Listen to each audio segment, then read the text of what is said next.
Roll call, please. Brian is absent. St. Filippo is absent. McCarty. Here. Parsonson. Here. Madigan. Here. Turner. Here. Here. Announcements and correspondence. Very briefly, I've not updated the planning commission. I want to let you know that this new Kia dealership is actually in for a building permit, but more importantly, I just wanted to update on the planning commission that we are working with SB Friedman on a new tax increment finance district for the marketplace property, 82 acres. That will be coming before the village board, hopefully probably in February for approval. I just wanted to update that because I do anticipate that in the new year, we'll see potential new commercial development on those 82 acres. So the plan commission will probably be seeing at least a minimum of platting in some new commercial development. As I think it's an exciting opportunity for new commercial development on the marketplace property. As you know, we've been working on that for many, many years. And because we have not reviewed the TIF, I just want to bring it to your attention that we will be potentially approving a new tax increment finance district for the 82 acre site. And with that, I have no other updates. Thank you. Great, thank you, Mike. Here again.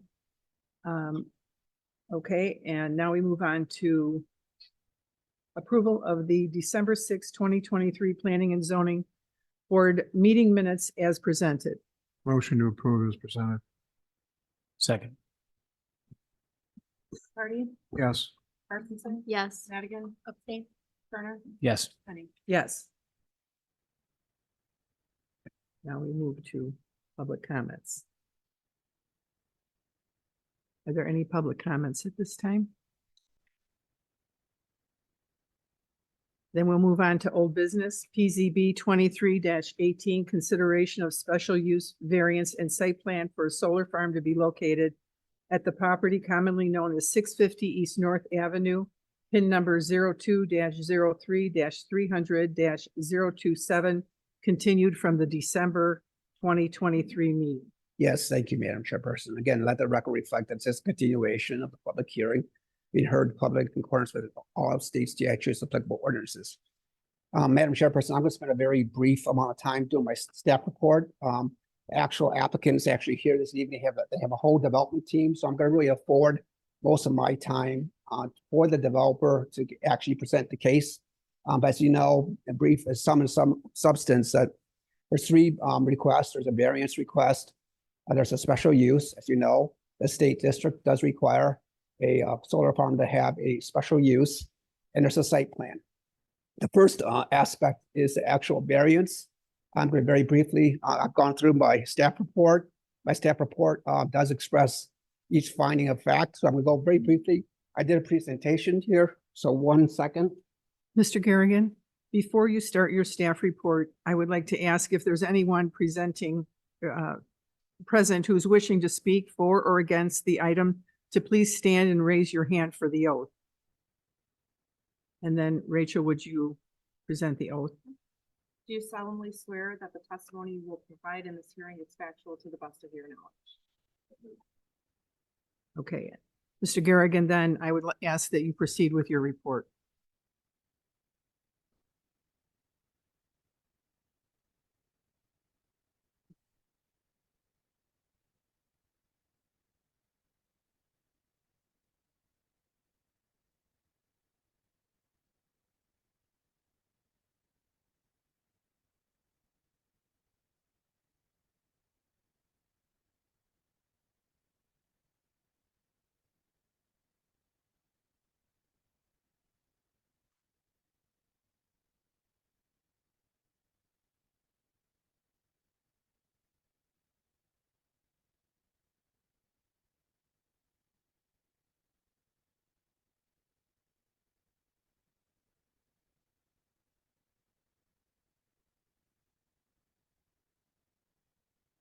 There's 4 requirements for a variance. So the first requirement is a proposal is in harmony with the general purposes intent. Staff has already outlined in our staff report that we, as you know, this area is a state. We do have some concerns whether this is consistent with the village's long-term goals of the North Avenue corridor. As you know, solar farms are a special use. So they are not a permitted use or special use. there is a real question of whether this proposed use of a 20-acre solar farm is consistent with this first requirement for a variance. The second finding, as I'm not going to go through it, but you can see what is the unique circumstances. There is nothing inherently unique about this request. There's no undue hardship as based on the pure definition of a variance. There is no undue hardship that's been demonstrated. The third finding, can this property actually yield a reasonable use? Theoretically, the comp plan does show this property as low density. The long-term vision of the village's staff has always been single-family estate homes.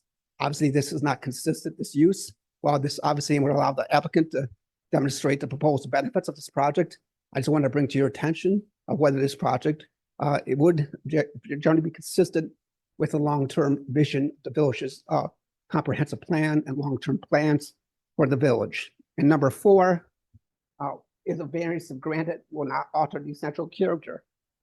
The question that's before this commission this evening, is this proposed 20-acre solar farm consistent with the village's long-term vision? What specifically is the long-term vision for the North Avenue corridor? As I've already identified in the village's zoning ordinance, the solar farm is a special use. So there is allowance for a solar farm in the state district based on the village's zoning ordinance. But one looking at that variance, one has to look at what the long-term impact.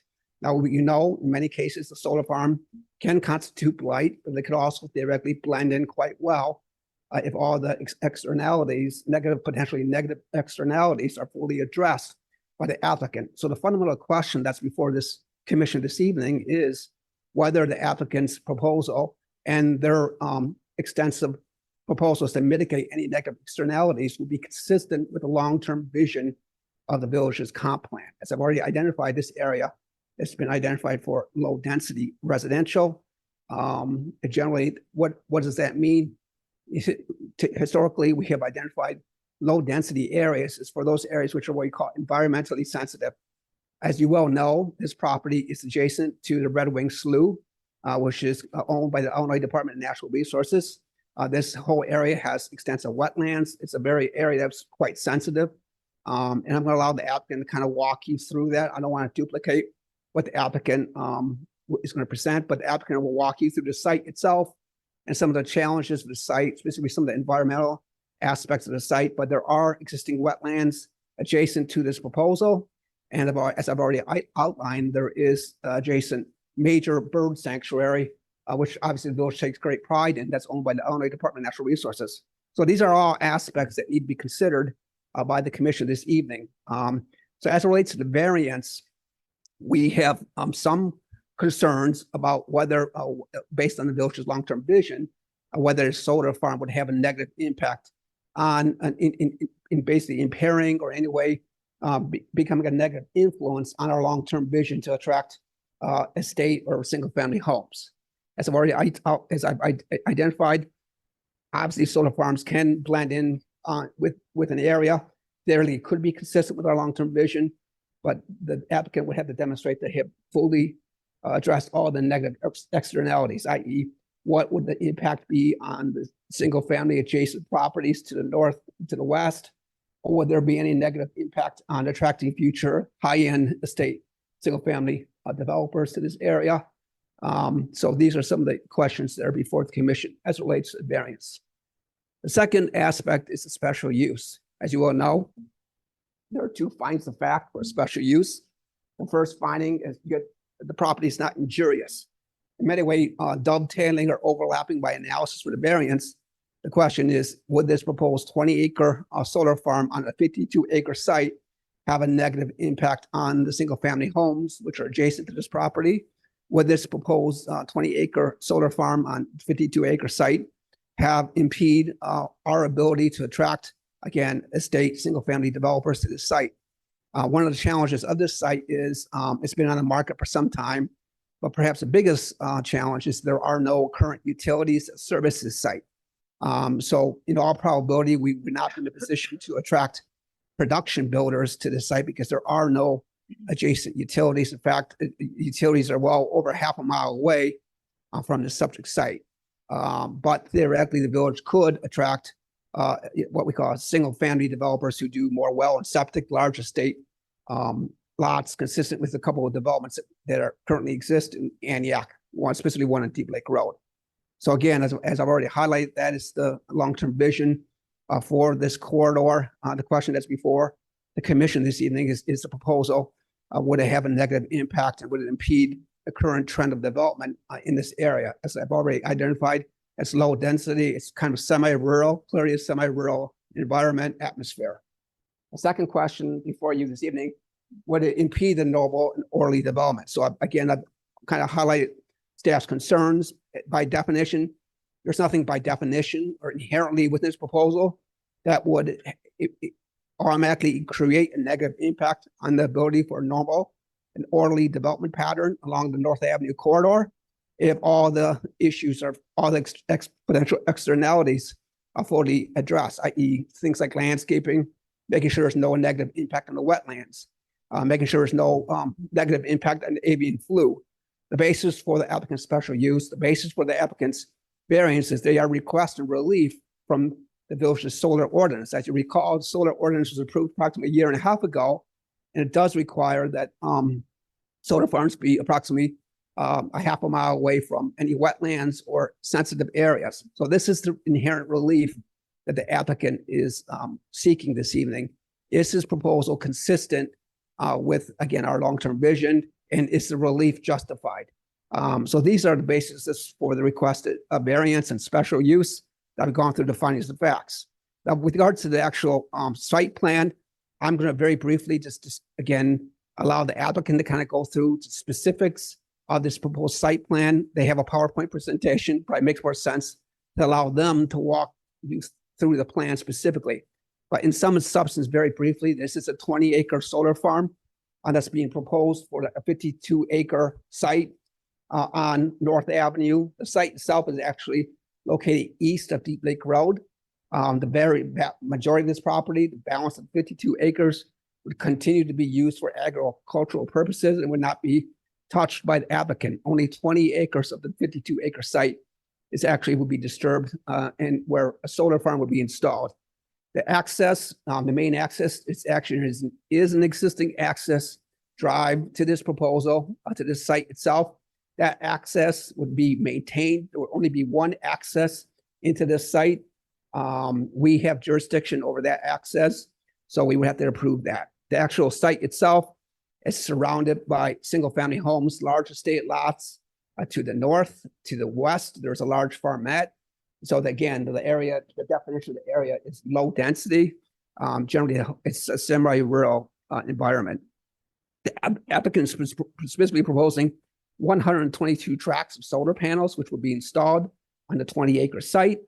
Again, the area, the actual topography would not be disturbed. There would be no actual grading on this site. The applicant is proposing to install these tracking systems without doing any extensive topographical excavation or no earthwork. So generally, the existing topography of the site would be preserved or maintained. The applicant, moreover, as it relates to its landscape plan, is proposing to plant this 20-acre site with natural plantings. So there will be a naturalistic landscape approach towards this overall site, not only to be consistent with best management practices, but more importantly, to try to preserve the character of the area as it relates to landscaping. Also, more importantly, the applicant has incorporated a landscape buffer, a 40-foot landscape buffer along North Avenue and a landscape buffer along the western perimeter of this property. I'm going to allow the applicant's team to kind of walk you through that landscape plan. There's some site analysis that the applicant has worked with staff on to try to attempt to demonstrate that there would be no visual impact on the properties to the north or the properties to the west, that there'll be a 100% opacity, i.e. the site will be fully screened from traffic, vehicular traffic on North Avenue, but most importantly from the residents who reside around this proposed site. So I'm going to again allow the applicant to walk you through that landscape plan. Very briefly, there's approximately 910 linear feet of frontage on North Avenue. The applicant, based on the ordinance, we required to plant 30 trees in compliance with the village's ordinance. They've actually are proposing over 93 trees. So the applicant has met the minimum requirements for the village's landscape ordinance as it relates to buffering.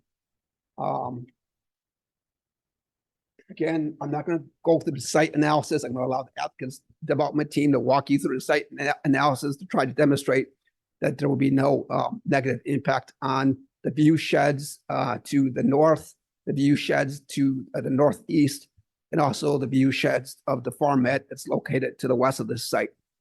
With regards to our ordinance, as you all know, we had a very healthy discussion. The village board did discuss and approve that solar farm ordinance approximately 1.5 years ago.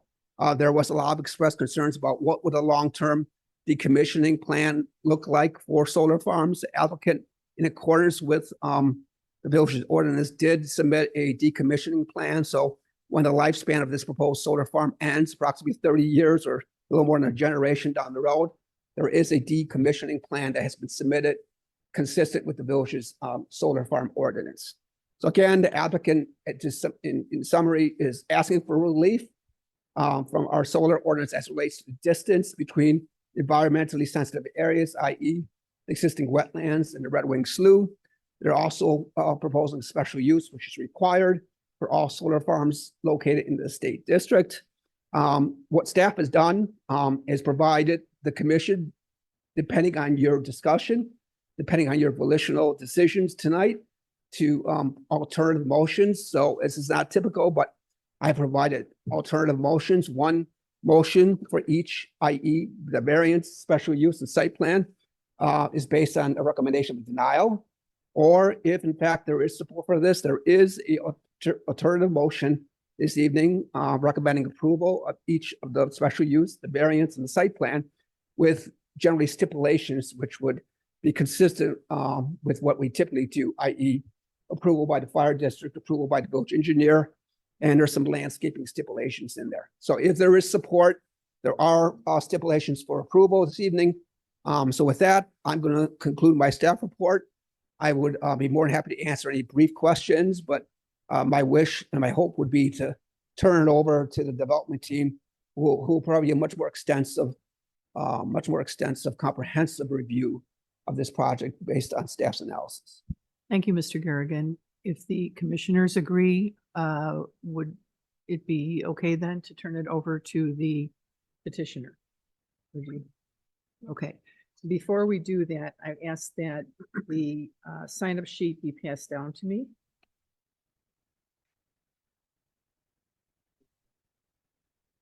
And then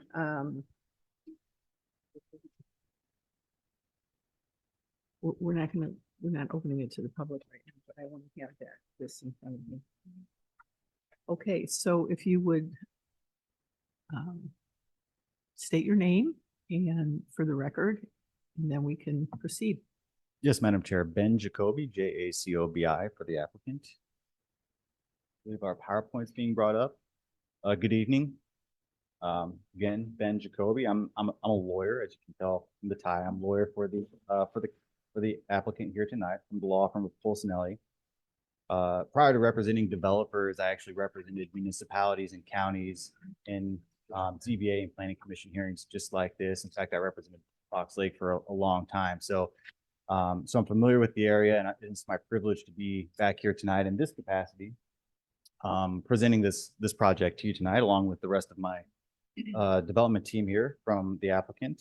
We have a number of people here who I'll introduce, but I want to briefly introduce the project as Mr. Garrigan just did. We are here on behalf of both the applicant and the landowner, Mr. Green from Green Holdings, requesting a special use permit and a variance and site review to allow the development of a solar energy facility of up to 2.8 megawatts. The project's about 20 acres of a 58-acre parcel on 650 East North, which is east of Deep Lake Road, right along North Avenue there. You all know where that's at. Again, a number of people here supporting the project from the company. Jim Ald is right here. He's the lead developer. I think many of you have met him. And Brian Madigan, also from the company. He's the senior permitting manager. They'll both discuss project site specifics, site plan, the siting, landscaping, vegetative screening, which we know is very important, the impacts their public outreach and comments that we've received and responded to, the avoidance of wetlands and the environmentally sensitive areas, tax benefits, investments, a whole slew of stuff for your board to consider. Also from TRC, Ann Rowley is here. She's a professional engineer. She can discuss the site plan, landscaping, drainage, engineering things. Also from TRC, Danielle Anderson next to her. She's an avian biologist. We know that the aviation or the aviary is very important. We were asked to bring somebody with specific knowledge on that. We have. So she's here to explain the project's consideration of the Red Ring Slough and the consultation with IDNR. From SWCA's Haley Preston, she's next in line there. She's an environmental consultant, so also specializes in the environmental impacts and our mitigations to the environmental issues that were raised at the last meeting that we had. She can also discuss wetland delineation and sound, which we did do a sound study, because I know there was questions there. And finally, Patricia McGar, she's up there in front. She's from Cohn Resnick. She's a property valuation expert. Her company, she and her company, I should say, have conducted a robust study, very extensive of potential impacts to property values. As Mr. Garrigan noted, that's an important consideration for this board. And I don't want to bury the lead here. Their company has demonstrated time and time again through both comparative analysis and also interviews with township assessors that there is no impact to property valuations of properties within proximity to solar facilities. So I want to set the table there. Patricia will explain it in great detail, all the good work that they've done. So you can look forward to that. I'm here to kick us off. Again, I'm the attorney. I'm here to serve as a legal resource to discuss the ordinance if we need to, other legal issues that may come up. Mainly, I want to introduce the project, and I'll conclude the presentation by demonstrating how our evidence here tonight, both the testimony and the documents that we've provided, comply with the two special use findings of fact that Mr. Garrigan identified and the variance findings of fact that Mr. Garrigan identified. So the last few slides of our presentation relate to that, as do the first few pages of the application. We go through each one of those. We have submitted a number of materials, and I want to just point out what you have in front of you because it's all sort of come in a little piecemeal. We did file an application, and that has exhibits A through R. Today, I also gave you an updated exhibit C. That's a site plan that was presented earlier. So I think you have that in electronic format, but this is the updated site plan with all the updated vegetative screening and buffering that Mr. Garrigan noted. So you have that document in front of you. Also, we have a letter dated December 28th. So this was submitted electronically just last week with exhibits A through H. And the genesis of this letter were public comments that we received at a public outreach meeting that we held, where we invited members of the public, including the neighbors, to come talk to us about their concerns. We heard some issues, some comments, and we went and researched them and wrote a letter in response to all of them. So we hope to address each of the concerns that anybody raised, try to alleviate any of those issues. And we'll go over those items in our presentation tonight, but you have them in written format also in front of you for the record here and for your own review. There are a couple of documents with numbers on them. Those are the economic impact report. So one sort of a long document, that's a tax modeling that will show you the taxes and the increase in taxes that this project will generate. We'll go over those numbers with you later, but that's that document. And then the document behind it is economic impact, job creation, and investment in the community. So you'll see those figures also. And finally, the PowerPoint presentation that will be in the record that you'll see tonight. So that's sort of the world of documents and testimony that you'll hear about. And we're really excited to bring this project to you tonight. I can't stress that enough. It's going to bring a number of benefits to the community, and I'll just touch on a few highlights. You'll hear more about them as the presentation goes on. But this project is a community solar project. And if you don't know what that means, it's a small project. It has to be under 5 megawatts. It's 2.85. And it plugs directly into the distribution grid of ComEd. So it's not transmitted outside of ComEd's distribution network. And when it plugs into the distribution grid of ComEd, it becomes accessible to local residents and other people on ComEd's distribution grid. They can go online, they can sign up for this project, they can receive energy from it. And because it's at a lower cost than other energy, they get a credit on their bill. And generally what we're seeing right now is something between 10 and 15 or 10, 20, kind of on the high end, but 10 to 15% off their supply of electricity. So individual residences and businesses can apply. You can go online and see where all the projects are at and who has them. It's really pretty neat, and it's money right into the pockets of people in the community. Bigger picture, there's a lot of taxes that are involved with these projects. They're taxed at a fair market value of $218,000 per megawatt. That's the fair market basis of these. So at 2.85, it's 2.85 times $218,000. So that's the fair market value of the project. And then you apply the CPI index and depreciation and the assessment adjustment. And then you end up with taxes that are about 10 to 11x what the property currently generates. And we've taken a look and modeled it. You see it, most of that goes to your schools. So a lot of taxes going to your schools, about an extra $10,000 to your high school. And that is without any additional children, or other drain on resources from the school system. So good money going to the schools, into the rest of your tax base, construction jobs and local investment. We have those figures there. And then what I think is really important is that this is a fully temporary use. So there's a 35-year lease, and at the end of the lease, the landowner doesn't have to renew it. It's done. If he wants it, it's gone. It goes back to farming. This, the temporary nature of the solar farm is good for a few reasons. One, it allows the ground to lay fallow, so it can rejuvenate and then be farmed again at better productivity. And there are studies on that we can show you. Also, we have to enter into an AIMA, an Agricultural Impact Mitigation Agreement. And this is a contract with the Illinois Department of Agriculture.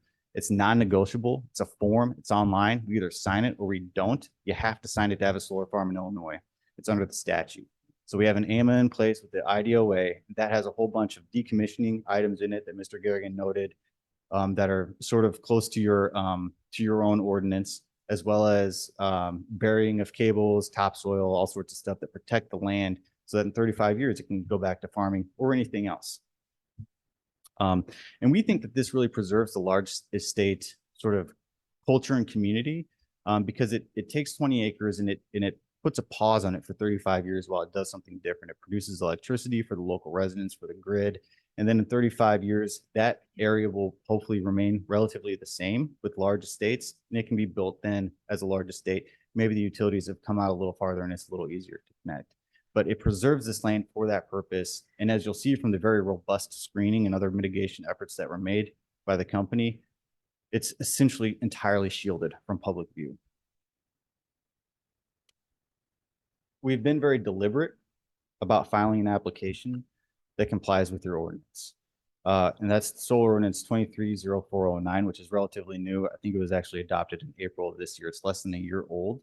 And that was an ordinance that was enacted after we started our discussions with the village. So you may recall that we met with the village back in October of 2022 for the first time. So we've been working on this project for well over a year, met with the village, talked about what this project would look like, how it would impact things, benefits that it would bring, concerns of the village. And then we attended a concept meeting planned here in January of 2023, where we also, discussed the project, showed you what it would look like, heard your concerns, and sort of went to the drawing board to reconsider the design. In that time, you passed the solar ordinance.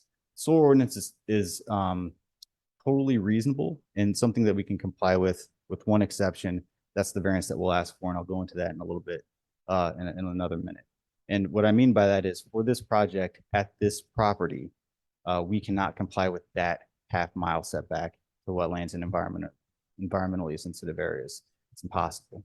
So we'll ask for a variance from that, and I'll explain why in a moment. But after the solar ordinance was enacted, we went back to the village, held several meetings after that, filed an application in compliance with the ordinance, minus that variance, and then held additional meetings with the village, came back and talked to them about village administration, Mr. Garrigan, about what he wanted to see more of the site plan, more of the vegetative screening.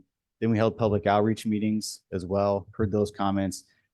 And all of this input really generated a project that is tailor-made for this parcel in this village at this location. So we were able to take what was in your ordinance and the concerns and considerations of this board and village management and really build something that we thought addressed everything that the village was looking for, minus one thing, and that is the half-mile setback from environmentally sensitive areas. And that brings us to tonight. And specifically tonight, we are requesting a special use permit, as Mr. Garrigan noted, to develop an energy facility of up to 2.85 megawatts. And then a variance from the requirement that we be a minimum of a half-mile from any environmentally sensitive area, including lakes, creeks, wetlands, nature preserves, or any area with migratory bird sanctuaries and nesting areas. Now, we know that that's an important part of your ordinance.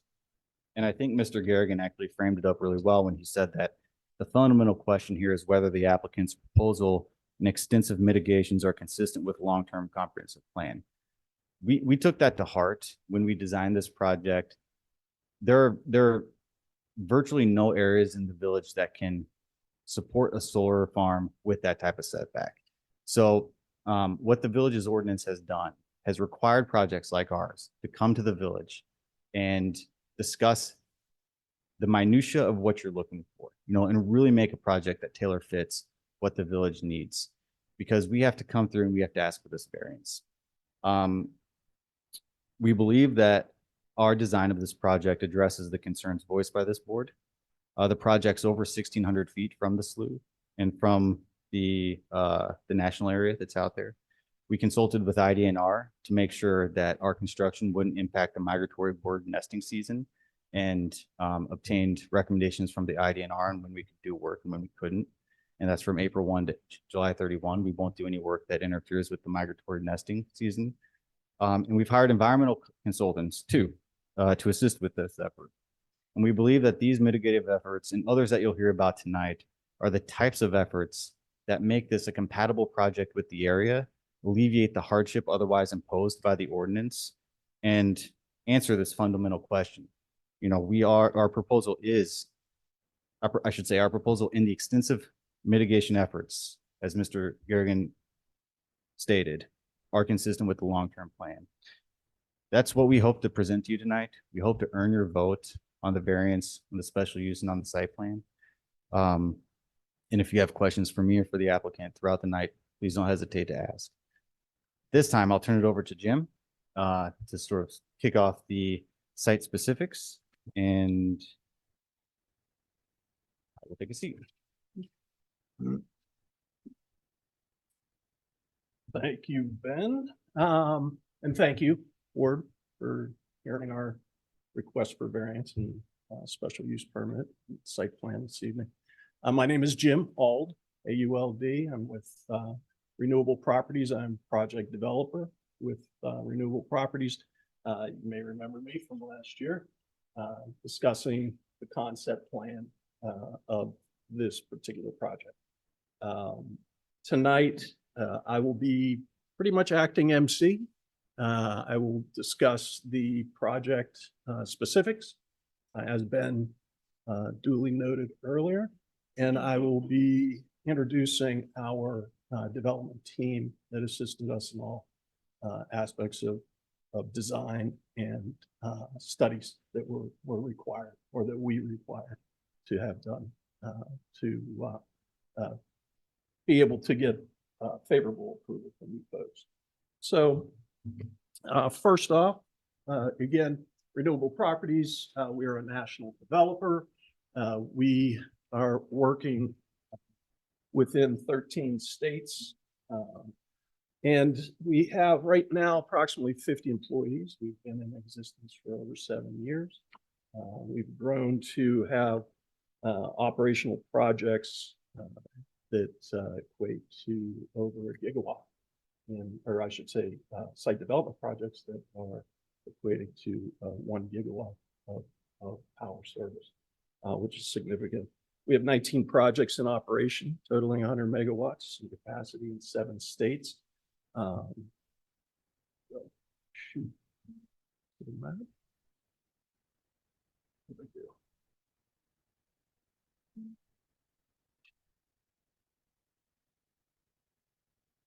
Thank you. Those are the 13 states that we're currently operating in. Ben touched on our core values, and I think one of the biggest ones is the fact that we pride ourselves in working with. We want to collaborate with the community. We want to collaborate with the landowners that we work with. We collaborate with the neighboring property owners as well, to try to create a design that's going to meet comprehensive plans and also meet the objective of being able to provide solar power to the community. I wanted to show you a few examples of sites that we have developed throughout the country. This particular site is our Bolus Roads solar site. It is located in the town of Marilla in New York. It's upstate, I think northeast or northwest New York. It's a 21-acre site, which is similar in size to what we're proposing here. It generates a little bit more as far as power is concerned, but it is an agricultural use property. And you can see from the design that it kind of melts into the surrounding topography and the surrounding environment. The next site up is Slayton. Slayton is also in New York. It's in Niagara County, New York. It is a 44-acre site. It's a little larger. What I like about this site is how it really does blend into the surrounding vegetation to some degree. And you can see the quality of work that we do. And that's what I wanted to really show more than anything, is that we take pride in the work that we do. We want to make sure that it fits within the I guess the whole aspect of the community here. We're going to jump into the specific project details. Everybody did a nice job, Mr. Garrigan and Ben, explaining exactly where the site is. It is located at 650 East North Avenue. The parcel acreage is 51 acres. The actual site of the project or size of the project is a little less than 27 acres after some of the redesign that we've done throughout the year. It's about 21, 23 acre size. The generating capacity is 2.85 megawatts AC. And we've entered into a lease agreement with Green Holdings, the 20-year lease with, sorry about that. The 20-year lease with 3 5-year renewals. And again, as Ben mentioned earlier, it can be considered basically a temporary use, holding the property until such time that the entire project, all of the equipment can be removed from the location and can be used for other purposes, whether that's future agricultural work or residential estate. Now that brings us to the specific design and site plan. I'd like to introduce Ann Rowley, who is our professional engineer from TRC, project manager, to walk you through the site plan, landscape plan, et cetera.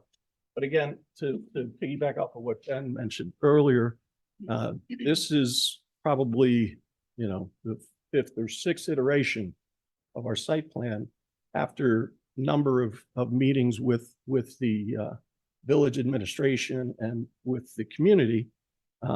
We have adjusted not only positioning of landscaping to accommodate a better view screening, but also the amount of vegetation that's required or that would be introduced to offer that buffer as well. So I'm going to bring Ann up. She can start talking through. I will control. Ben's gonna bring another, Oh, we're going to bring Yeah. these one. yeah, just so they can see a little better. 'Cause I think it's getting a little tiny by the time we get to it. But, okay, so like you said, it's long. No, maybe.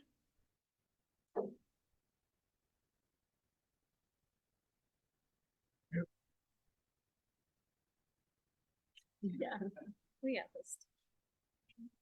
We have these as well. Okay, you do. Gotcha. Okay. So, like we said before, site plan access is along North Avenue. It's an existing. Excuse me, Can you speak into the microphone, Yep. please? It's an like we said before, it's along North Avenue. It's an existing access road. The access road kind of coming in.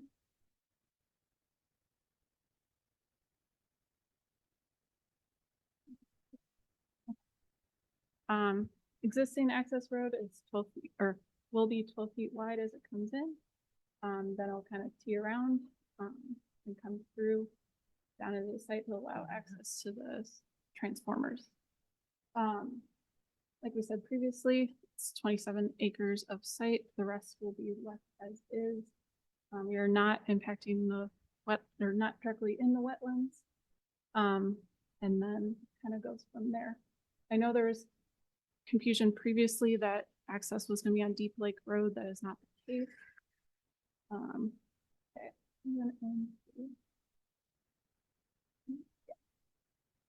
Landscaping, like Mr. Garrigan said, we've presented a robust landscaping plan along North Avenue. That buffer is 30 feet wide. And then kind of going to the west, the blue color is 15-foot wide. We've done substantial plannings, much more than the ordinance stated. That kind of go through and flow through the different native trees. Everything's chosen to be native to the region, native to the area, as well as, providing sufficient cover. You're not going to see that with the visualization study. Similar, the 15-foot buffer for the west. I think what's key too is the fact that we're not removing trees as well. We're leaving, you can see how the design to the west is leaving that tree line intact to add additional buffer and screening to the landowner to the west. Which is all that green area kind of.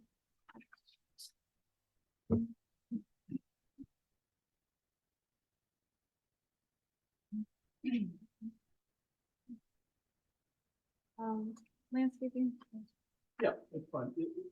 We also have an operation and maintenance plan specifically for the landscaping piece. We will contract with we call it O&M contractor who will maintain the vegetation. They'll be required to do periodic inspections for trees that may be not coming along as quickly as they should, or they're dying. They will be replaced. As trees mature, there'll be inspections on a regular basis to make sure that the screening is still effective. So if trees do overgrow at a certain point, we will add additional landscaping to maintain that screening. These are the visual simulations and I think it's a better representation of what to expect. These photos were taken several weeks ago. We took them at various locations on North Avenue. This first photo is facing west on North Avenue, right at somewhat at the bend coming down the hill. You'll see that, and actually, Ann took the photos, photographer. And you can see the field, and there's a silo back in the back there that you can see from the road. This is with what the proposed plantings will look like after a 5-year period of maturity. And you can see the screening that's taking place along North Avenue. So during that 5-year period, there will be some filtering. Vegetation will be there, but there'll still be a little bit of filtering, and every year it'll fill in and fill in. So that's expected. But this particular view shed, this is what people will see along that North Avenue corridor coming west. And now we have another photo facing east from the property across the street, or close to the property across the street, to see what the screening would look like facing east. And here's what it'll look like as well. So you can see, even from a perspective, you see the tops of the trees in the background, you know, how those trees are probably, 100 foot tall. You know, you can barely see the tops of those trees, and the actual solar panels themselves, the maximum height mounted on the tracker at maximum extension will be approximately 10 feet tall. And that's at maximum extension for a short period of time. So they basically rotate throughout the day and then fall back to a neutral position at night. So that's basically at full extension. We're showing the layered photograph out of the solar panel behind that vegetation at full extension. You can't see.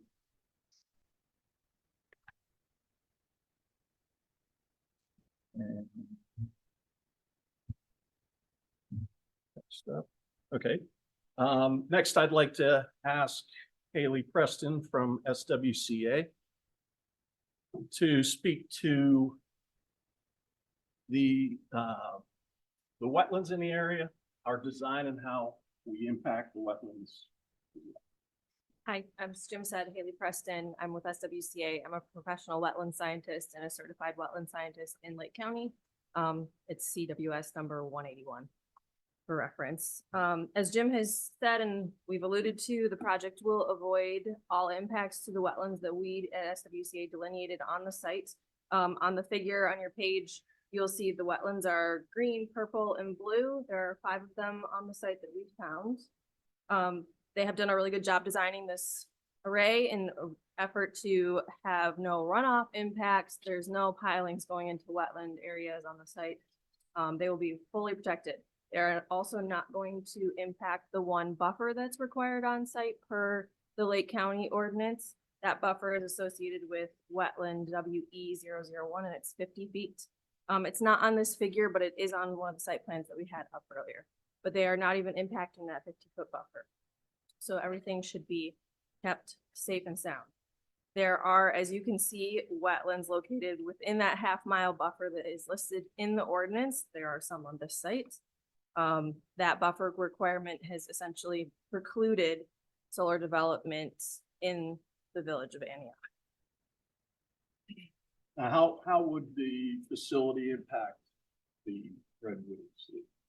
The facility should have no impact on any sensitive areas that are in the parcel itself or the Red Wing Slough.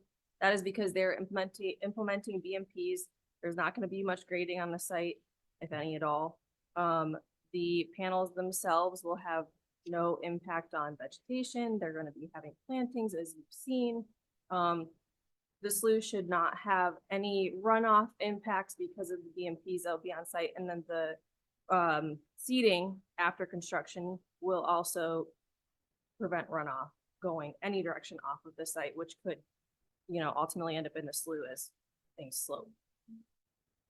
And I think that's a key point, is that there will be plantings, there will be seeding inside the facility. So underneath the panel, along the panels, that vegetation will act as a filter for the runoff throughout the area. Thank you. The next slide, and it is something that Ben alluded to earlier. We just wanted to point out, we did physically map out the restriction of the ordinance to the wetlands in the village. And the yellow areas are the areas that would be impacted, which is the entire village, which would be impacted by the ordinance restricting solar development to a half mile from any wetland. So we wanted to just show that visually, and we also have it in the application as well. Next slide, please. Also, Ben mentioned the tax revenue benefits. He talked about how it was calculated briefly. What we wanted to show is a representation of exactly what to expect from this property with solar development on the property. And as you can see, it does run in that 10 to 11 times increase in revenue to the school district and across the board. Now, some of the other community benefits will be during the construction process for sure. We've generated these numbers from our previous projects in other areas, along with the bids that we've received on other projects in the state of Illinois. And we were able to put these numbers together to show how much money will be generated locally within the surrounding area, the village and the surrounding area of Lake County. And that's through, not only temporary employment, but, the equipment that would be required, rental equipment, the landscaping and seeding, the pieces, parts for the fencing. So, I mean, there's a number of benefits or categories of benefits that will see an influx of revenue in the community. Excuse me, could you remove this and put it back where it was? Thank you very much.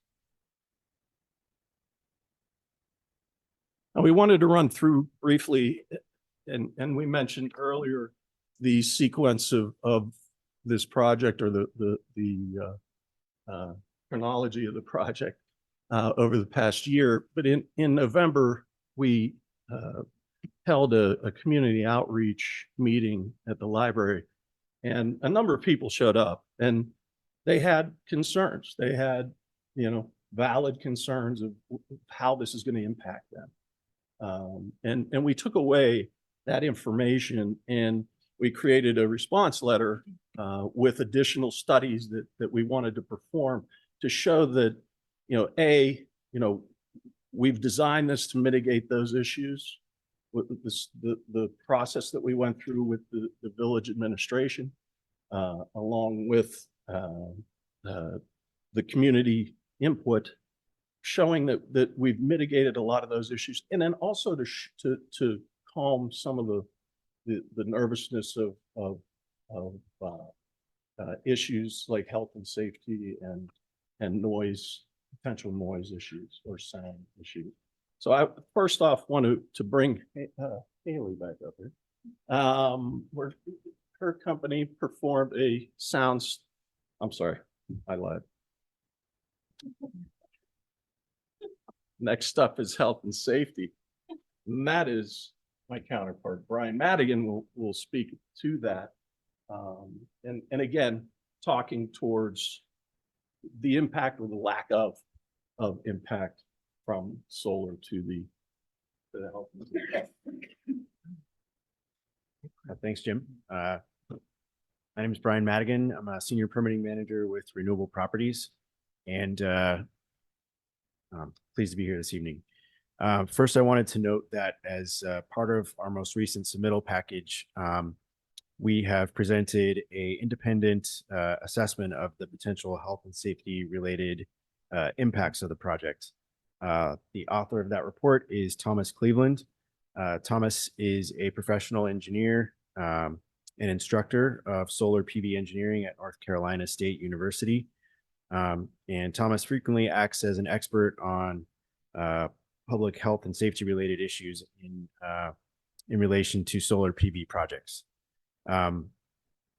So while I'm going to cover these three topics specifically tonight, EMF, fire, and the technology that we're using for our panels, I would encourage anyone who has additional questions on health and safety related impacts to review that independent analysis that Thomas prepared, as well as the signed affidavit, in which he testifies that the proposed project solar facility will not endanger public health, safety, or welfare if located and constructed according to the proposed plan. So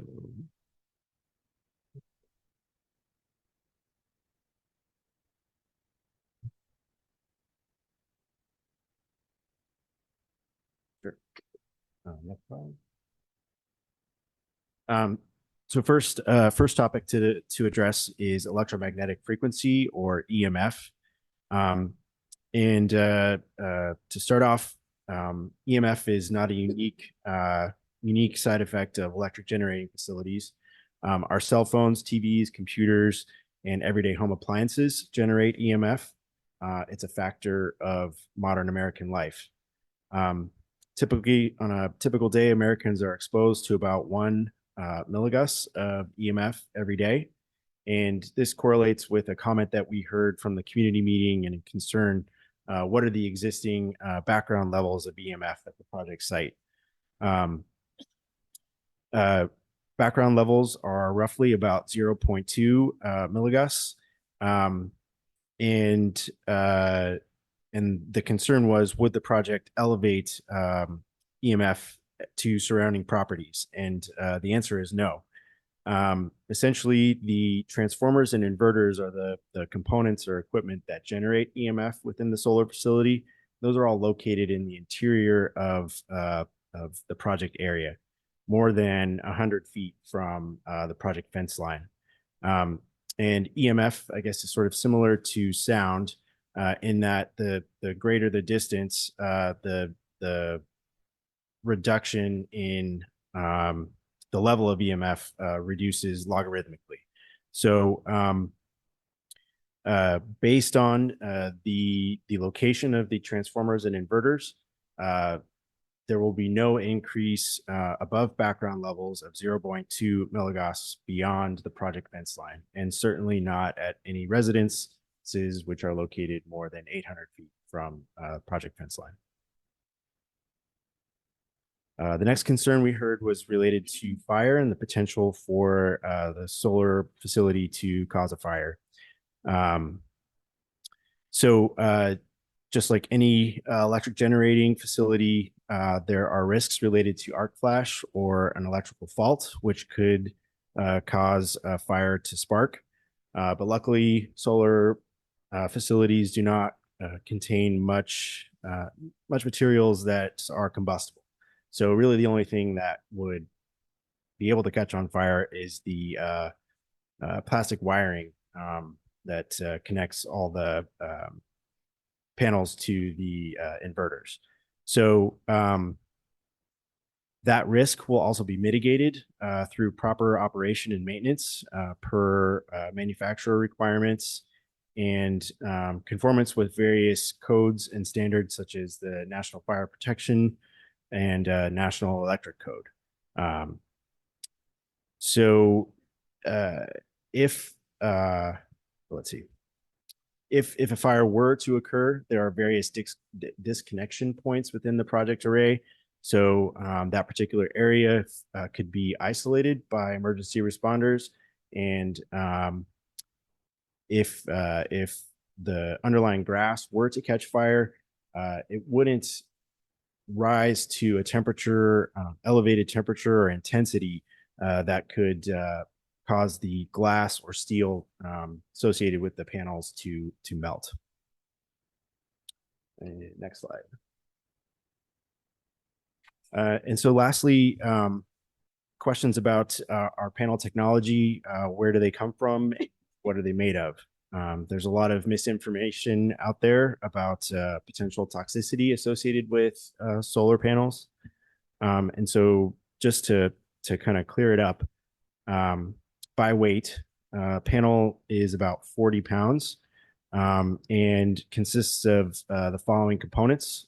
They're roughly 76% tempered glass, 10% plastic polymer, 8% aluminum, 5% silicon, 1% copper, and less than 1% silver and other metals. Panels do not contain any liquids. They are sealed with epoxy inside of an aluminum frame, and they are airtight, so water should not be leaching through them. There are no moving parts associated with the PV system. There are no pumps, and there are no motors contained within the panel itself.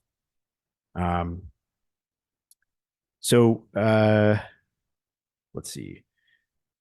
All of our equipment will come from tier 1 manufacturers.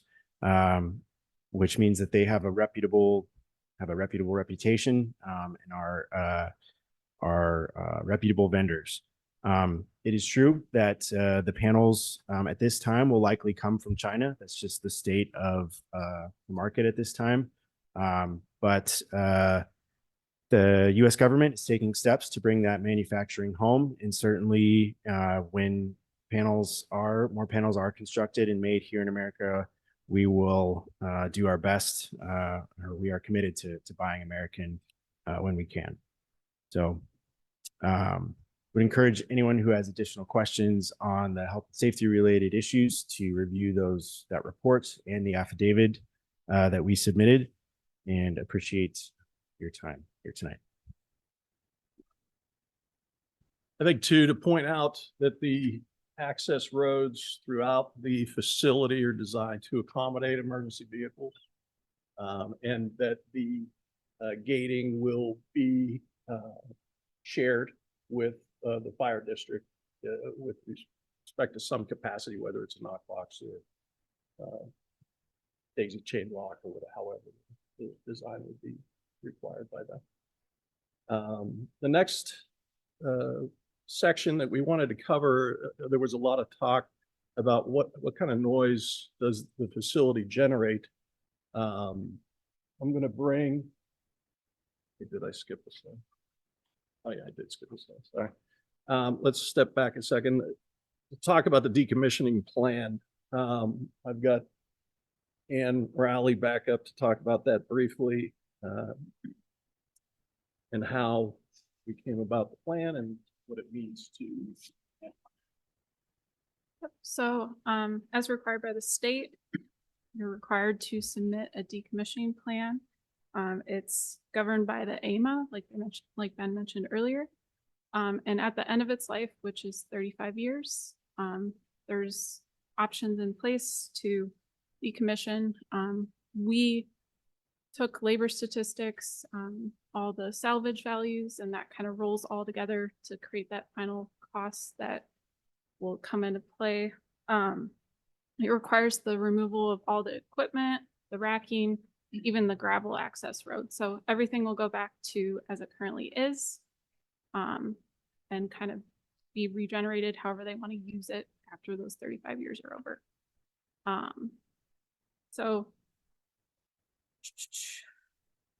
And then if something were to happen, the bond is covered by the village, held by the village to cover costs. If something were to happen, you guys are still have that money in place to help decommission it yourselves.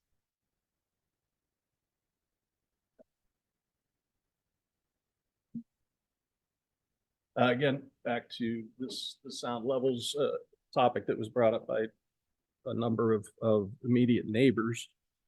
So Haley's team put together a report, and this slide will highlight some of the findings.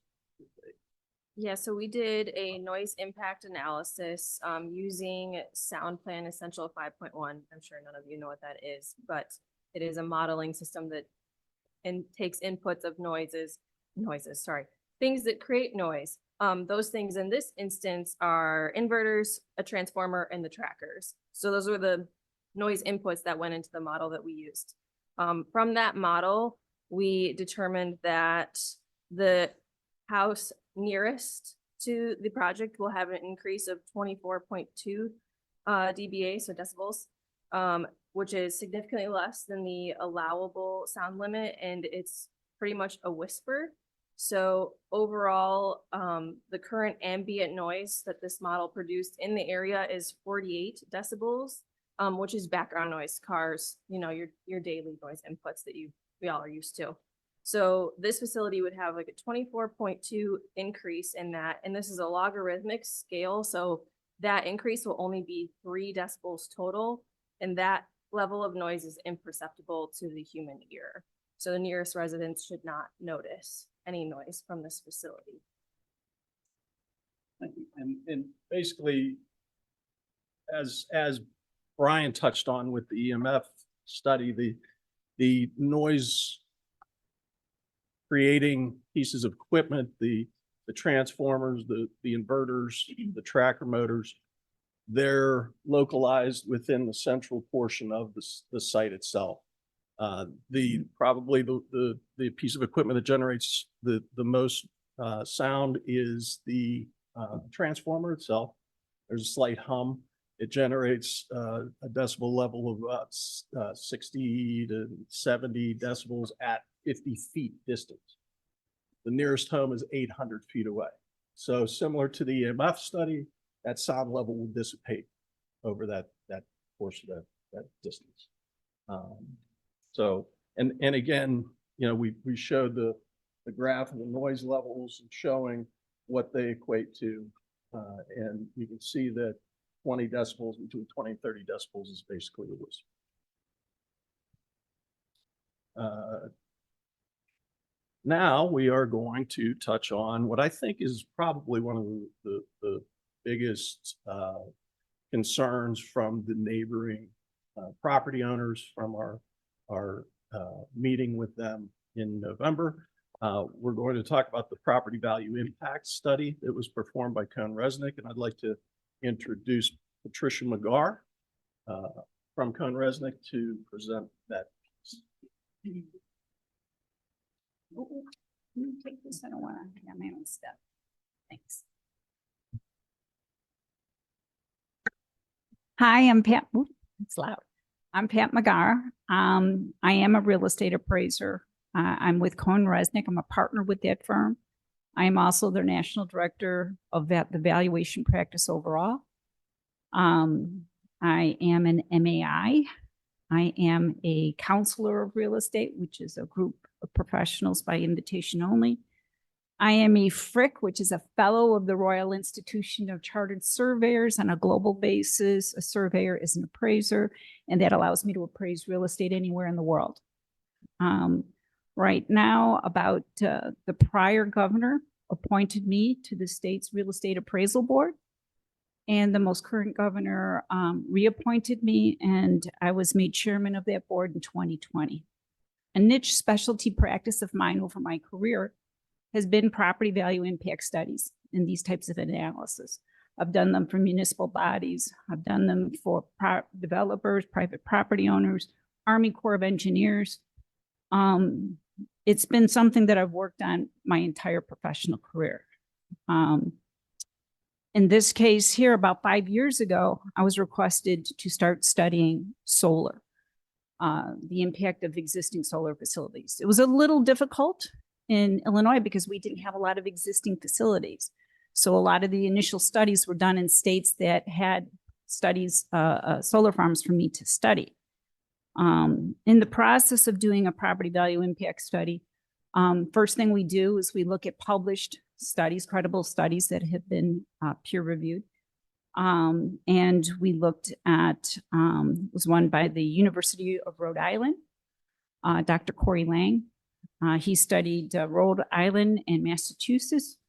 In his study, he looked at, cheaters on, 284 solar farms located in those two states. He looked at 71,000 houses that had sold within proximity to a solar farm. His proximity was between a half mile to a mile. He compared that to 347,000 properties in the control areas, not homes that weren't influenced by a solar farm.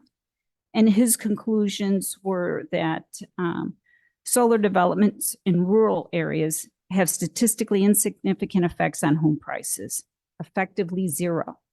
The study tested to determine if the size of the installation impacted values. And again, he found no evidence of a differential in property value impacts.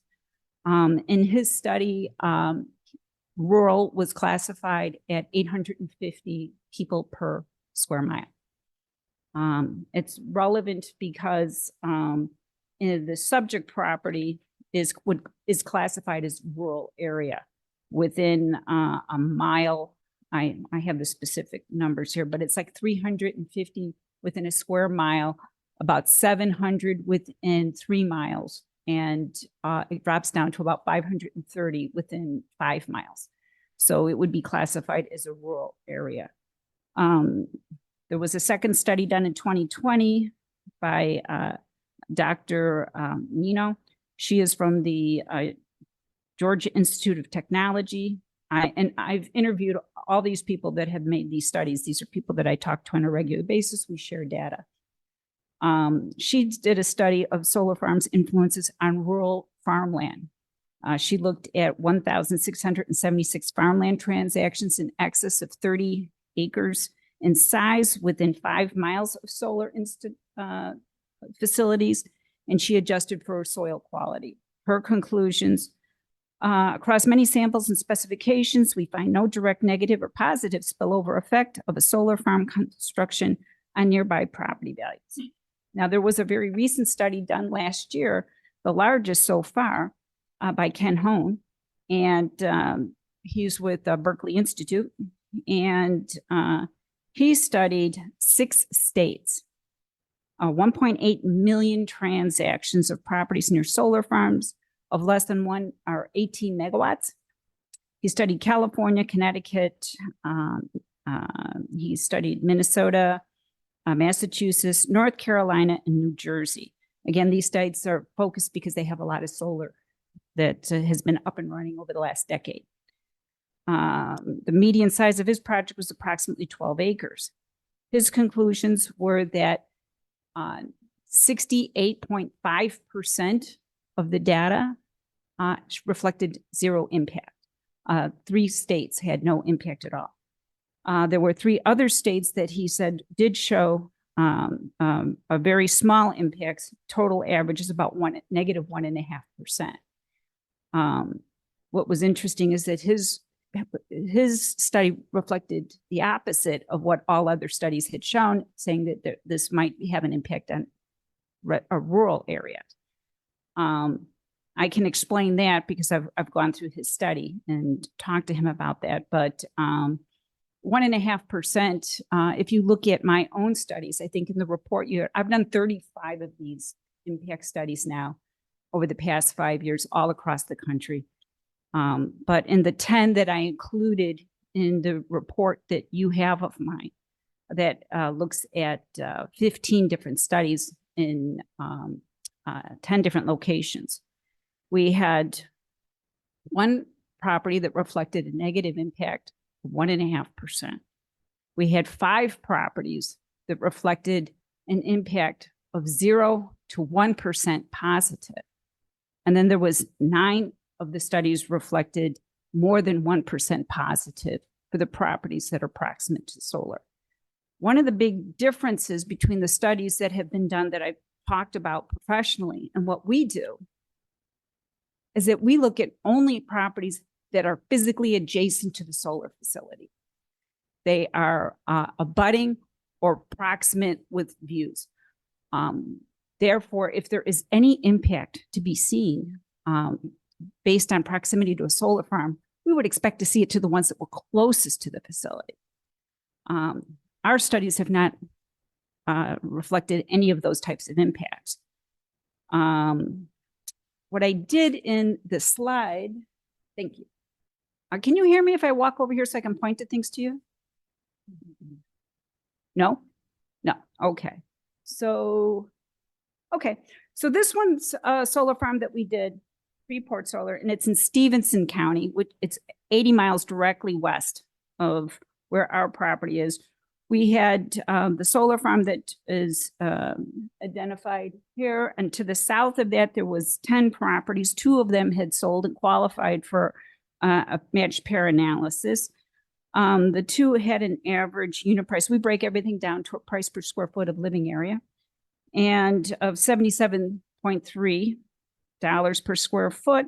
The control area had 14 sales, and that was 76. So the difference was about a 1.6% difference in value, which we would consider to be reflective of Within what time frame? within what 6 time? months, a year? Oh, Sale. the sales.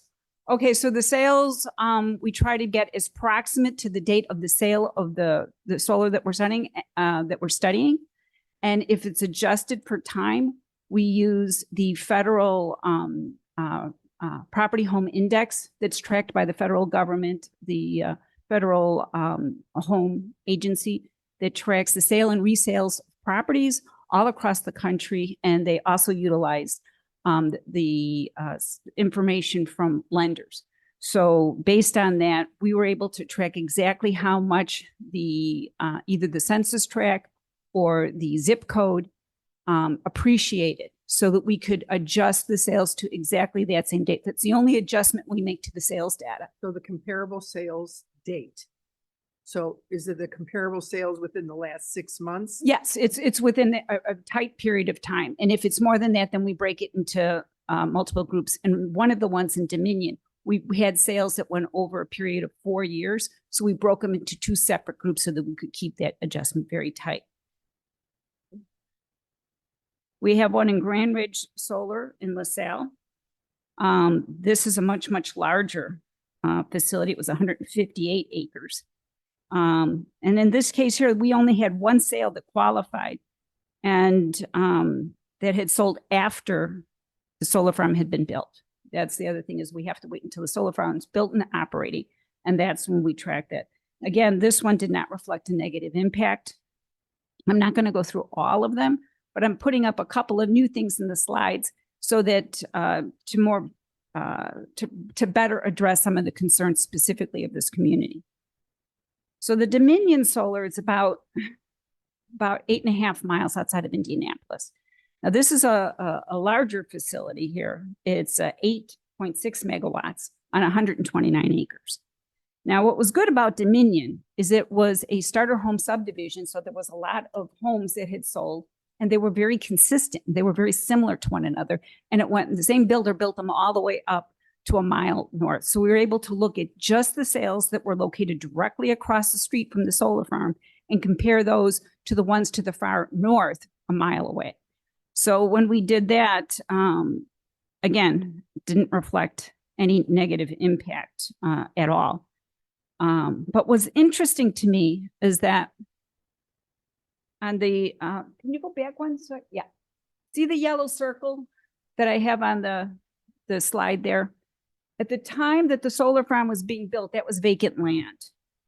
A year after an estate home was built, building permit was, took out was for $450,000. They built an estate home on the property. From the home itself to the solar panels, 150 feet. There's a built-in swimming pool. Right now, the assessor has assessed this property 7 years later at $725,000. And then I have another one following in Portage. Now, this one in Portage is interesting, and I'm presenting it tonight because it's a similar scenario. We have a solar farm and then a house being built to the east of it, but it was about 1,000 feet. Again, house was $465,000. Didn't deter the development, came in afterwards. But if you go to the next slide, you'll see Lennar, a national home builder, bought the intervening property and built a subdivision with 175 homes. Where I have the 3 red arrows, those 3 homes have sold. They're in a price point of $349,000 to $420,000. They are very proximate to the solar facility. So looking at that, I'm just making you aware that didn't deter development, didn't keep a national developer from building a home, and it is not deterring sales. According to the developer, no discount is being asked for those properties. The next one, again, I'm looking at people being, voicing some concern about estate homes. I did this one in Jefferson County, Colorado. I took these pictures. Can't probably see them very well here, but from the street level, you could see the solar farm from behind the house. And then I went up to the gate. You see the wood gate there. I went up there, and then I took another picture, and you can clearly see it from the back of the house here. This one, again, if we skip to the next page, 3 of the homes had sold, and the average price was $635,000. We compared that to the control group. And again, statistically, less than 1% difference in value. Very, very consistent, whether they're close or far away, didn't really have any influence at all. But why I brought this one in is because you can see recently in 20, I'm going to say, let me get the right date. Yeah. 5 years later, this was from the original sales were from 2016 to 21. The house resold for $1.1 million. That's reflecting about a 73% appreciation rate over 5 years.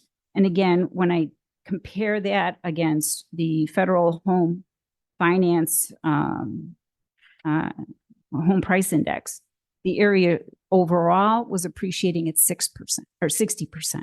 So the homes that were backing up to the solar farm were appreciating at a higher rate. Finally, as an additional confirmation, is that we've interviewed 65 county assessors, and we only interviewed assessors that had solar farms in the areas that they were in charge of assessing. Of those across 17 states, not one said that they had noticed any negative impacts. Some of these assessors have actually done their own impact studies. They have all that data. Of anyone that can do a great impact study, it's assessors, because everything's digital now and they can get all that data. Not one has come forward. I have the names of the people I interviewed. They're in my report. They're in the slides. But, we have not found any consistent and measurable negative impact associated with these solar farms. Again, since it's one of the things I study, I have studied all different types of things that you think could impact property values. And the ones that negatively, I get asked all the time, what negatively impacts property values? And, it's things like a quarry that has blasting, concrete quarry, because of the vibrations, basements get cracks, windows aren't plumb. Thing I did for the Army Corps involving flooding, the need to build a levee. So the thing that I see that consistently and measurably negatively impact property values, it's things that physically damage property. Those are the things that are consistent that I see across the board. What's the number one thing that positively impacts residential property values? Being in a highly rated school district. There isn't anything that will have a bigger impact on that. And since I talk and I do so much work for municipalities, it's one of the things that they look for. They look for uses that will generate revenue for their schools, that won't burden the community. And given this is an interim use, this is why I think so many communities are embracing them now. So, any questions? We're gonna get to that. Thank you. Oh, okay. Thank you. We'll probably call you back up. All right, and I would like to bring Ben Jacoby back up for final review of special use standards. Okay, so the home stretch.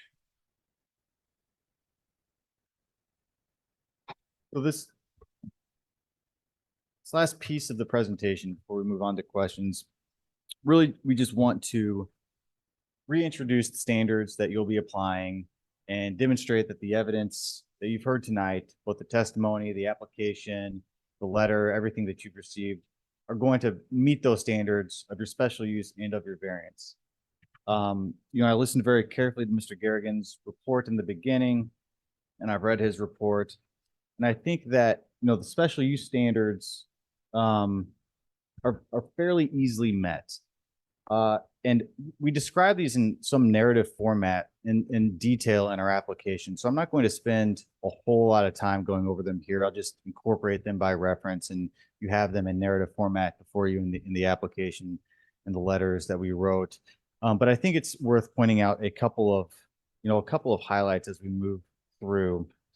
And that first standard for special use is whether the special use, and the special use here is a solar farm. So whether the solar farm will be injurious to the use and enjoyment of other property in the immediate area for the purposes already permitted, nor substantially diminish property values within the neighborhood. Well, we just heard a lot of information on property values.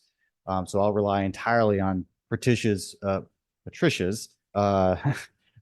presentation, reports, studies. Those are also included in your packets and your application. And we've seen that the solar farms are purely passive use. There's no odor, no sound, no vibration that can be generated past the property line of the parcel. There's no injury that will be made to any of the surrounding property, to the wetlands. You've heard a lot of testimony on that tonight. You've seen that in your application. So this is a very passive use planted in the middle of this parcel. Neighbors won't even know it's there. I think it's really important that we put up the vegetative screening. There's been a lot of discussion on that offline and here tonight. 40 feet for a vegetative buffer is a lot. That is more than most communities require, more than the counties require. And I do these all over the state. And I will tell you that is a large vegetative buffer that your village has requested, that Mr. Garrigan has suggested, and that the company here is complying with. So, and as you saw from the visual simulations that were put up, you know, that type of buffer, you can't see through.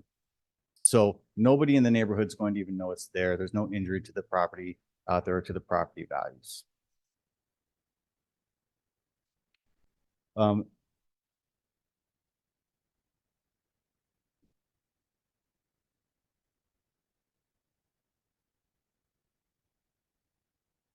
Right. The second standard of your special use, second of two, is the establishment of the special use will not impede the normal and orderly development and improvement of the adjacent properties for uses permitted. And I know this was really important to Mr. Garrigan in his report, that the estate district remain of estate character. You know, so you have large estates, you have large homes on large parcels, and that's the character that you want to maintain in that area. That's what your comprehensive plan has identified for that area. It's historical, dates back to equestrian. There's still some horses out there. So that's what you want. And the solar farm really actually helps preserve that. I think we differ a little bit in opinion from Mr. Garrigan's report, where he feels that perhaps this will interfere with an estate being built there. But what it's doing is it's preserving a large plot of land without any additional, more intrusive development. So no smaller subdivisions, no apartment buildings, no manufacturing or commercial. It's going to remain open space for 35 years, at which point it can revert back to farming or to an estate there. And as you saw from Patricia's, Ms. McGar's report, you know, the estates can be built around it. There's no disincentive to developers. They will come if there's property there to develop in large estate houses.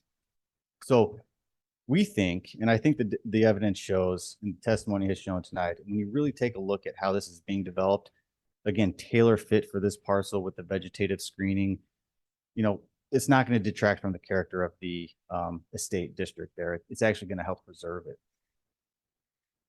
Now, the variance standards I'll go through pretty quickly. Thank you. You know, and these were introduced by Mr. Garrigan, and I want to frame them up a little bit differently. You know, when you consider how the variance is in harmony with the general purpose and intent of the title, you're not looking at whether the solar farm is in harmony with the general purpose, which it is, but you're looking at whether the variance, it being 1,600 feet from the Red Wing Slough versus half mile from the Red Wing Slough, whether that is consistent with the general purpose. So the setback is a half mile. We're 1,600 feet. Is that variance 1,600 feet versus a half mile in harmony with the purpose of the setback? And when you look at it like that, which is the variance analysis, you know, that is consistent with the purpose. The setback, as I believe it, is to make sure that that preserve is guarded and that the wetlands are not impacted and that other environmentally sensitive areas in the community, which are important to the community, are not impacted by this project. And so if you're looking at that purpose, then varying your ordinance a little bit to allow a 1,600-foot setback, that's not going to detract from the purpose of that provision. And that was supported in large detail by our environmental consultants, who testified that there won't be any impacts. Something else that is in your application at Exhibit F is a letter from the IDNR, which demonstrates that, IDNR has found that this won't impact any of those environmentally sensitive areas. And they've only asked that no interference occur during nesting season, which the project has committed to. So to that end, the variance is in harmony with the setback that's required of your ordinance. The second standard is the plight of the owner is due to unique circumstances. Thus, strict enforcement of this title would result in practical difficulties or impose exceptional hardships. There is a practical difficulty and exceptional hardship here because we can't build a solar farm that the landowner has decided he wants to lease. The landowner has this property, has had it for many, many years, has tried to sell it and cannot. What's the best use for the property right now? Right now, a solar farm. It will generate revenue for him, generate revenue for the community. It will provide the benefits that I discussed earlier with the setback in place. And again, we're only looking at the setback and the variance standards. With the setback in place, we can't put a solar farm there. So that's a unique difficulty for this setback on this property. And without a variance, we can't put it there. So that's why the variance is requested. That's why the owner is subject to this plight in unique circumstance. The third and fourth standards here. The third is that the property can't yield reasonable use if permitted only under the conditions. Again, the property owner wants to use it as a solar farm for 20 to 35 years, I should say, with 5-year extensions, and cannot. So he cannot yield that return. And the variance, if granted, will not alter the essential character of the locality, will not be a substantial detriment to adjacent property. I think for this variance, for the setback that we're asking this board to recommend varying, that's the most important standard. Because as I said, the standard is in place for a reason. It was discussed here in January of 2022 in your ordinance. We understand it, it's very important. And for some properties, it's worth consideration. And for this property, it's worth discussion. But as we've demonstrated, we're not going to impact those wetlands. If a developer comes to you and can't make those types of showings, then they don't deserve the variance. But we've gone to great lengths and effort to show that we can meet those standards here with this village. And that's why we ask for the variance tonight. That's why we felt that we could ask for it in good faith. That concludes our presentation. We do hope that we've earned your vote tonight. Of course, the whole team is here to take questions. I know we've been at this, I promised them an hour. It's been a little more than that. So thank you for your attention. Okay, thank you. I believe the commissioners will have questions, and we're going to start with Mr. McCarty. Thanks.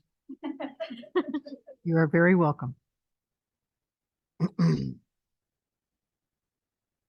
The distance from the road on your property that you show in RP projects in Slayton's settlement solar on either side of this to the road is approximately what kind of a distance?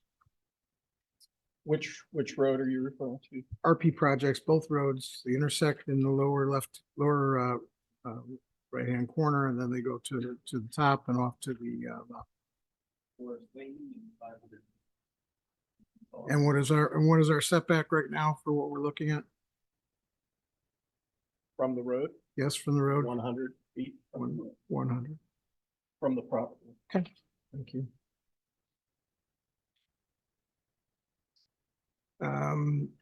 You keep talking about your 35-year lease, but it's more like a 20-year lease with 3 extensions, 5, 5, and 5. When we evaluate that, we look at it for decommissioning. Your decommissioning amount is how much? According to the ordinance, it would be 10,000 per megawatt, which is that right? Or per acre, I'm sorry, per acre, $210,000. 210,000 at the current estimate? Yeah, the cost estimate. Well, I the thought cost it was- estimate of decommissioning.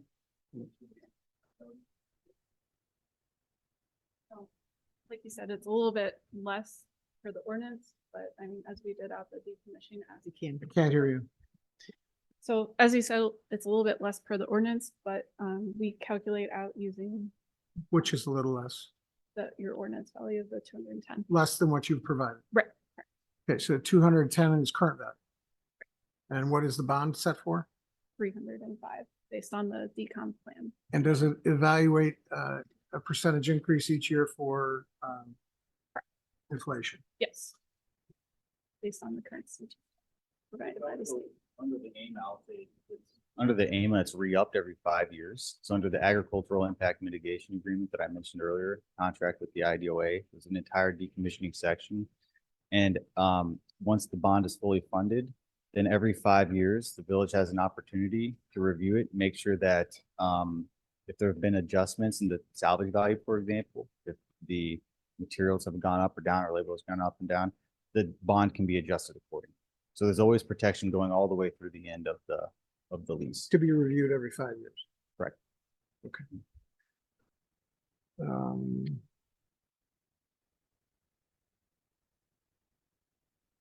Site plan, size of the plantings on day one.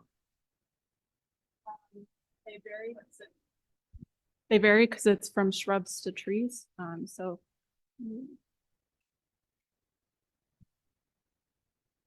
you can kind of see in the visual simulations, we've got large trees coming in right away and then brush to kind of clear things out so that it's a robust profile. Okay, so that's, and that's at a 5-year position that you're showing me there in the picture. So we agreed, we had one of our meetings with the village staff was just that.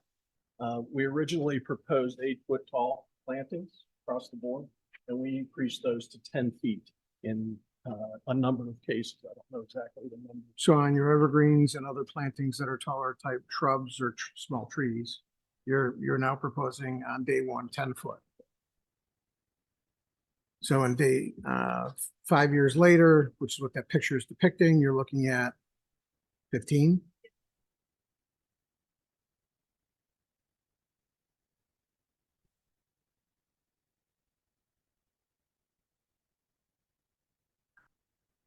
Okay, there's a proposed fence that runs around. Mr. Garrigan, don't we only allow a 6-foot fence? Again, for commercial enterprises, we do allow an 8-foot fence. So I believe this is more commercial versus residential.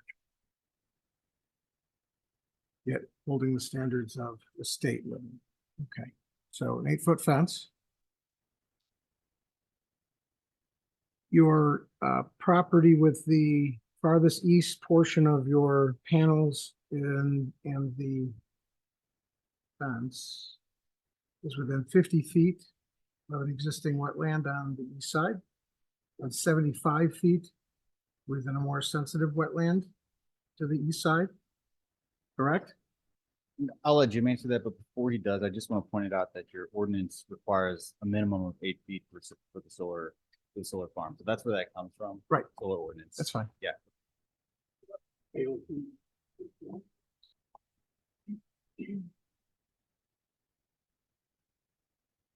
I believe you're correct with your measurements. Thank you.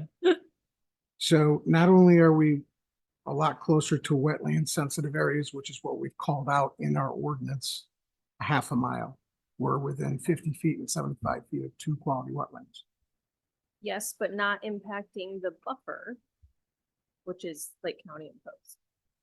I understand it's Lake County imposed, but we have an ordinance for this specifically, so thank you very much.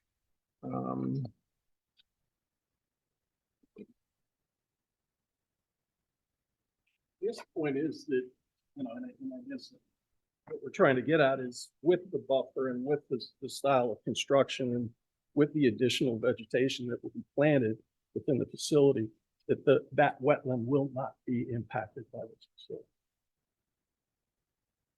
Thank you for your input. But that's why we put that in place, was so that it wasn't impacted. Do we have a 20-year study on how this affects birds, migrating birds, reflection, reflectivity, how it affects migrating patterns at all? 20-year study? We brought Danielle Anderson, PRC. So actually avian species and Please state your name for the record. sorry, I'm sorry, Danielle Anderson with TRC. I am an environmental scientist and a wildlife biologist. So we conducted an analysis of peer-reviewed literature on PV solar technologies and the relationship with avian species. And the earliest study we actually could find dated back to 2014. It was based out of Southern California, and that was the PV Desert Sunlight Facility. And that hypothesized what you had mentioned with the lake effect and birds getting confused by the solar panels. And the research to date suggests that there may be no lake effect, and there is little empirical evidence to support the lake effect hypothesis. In a desert. Yes. Thank you. Okay,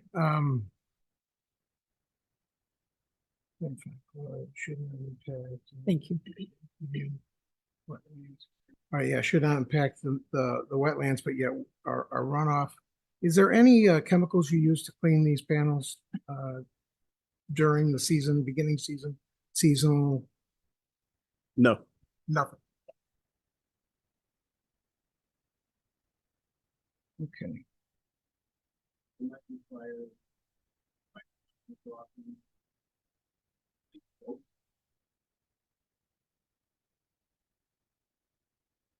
Okay.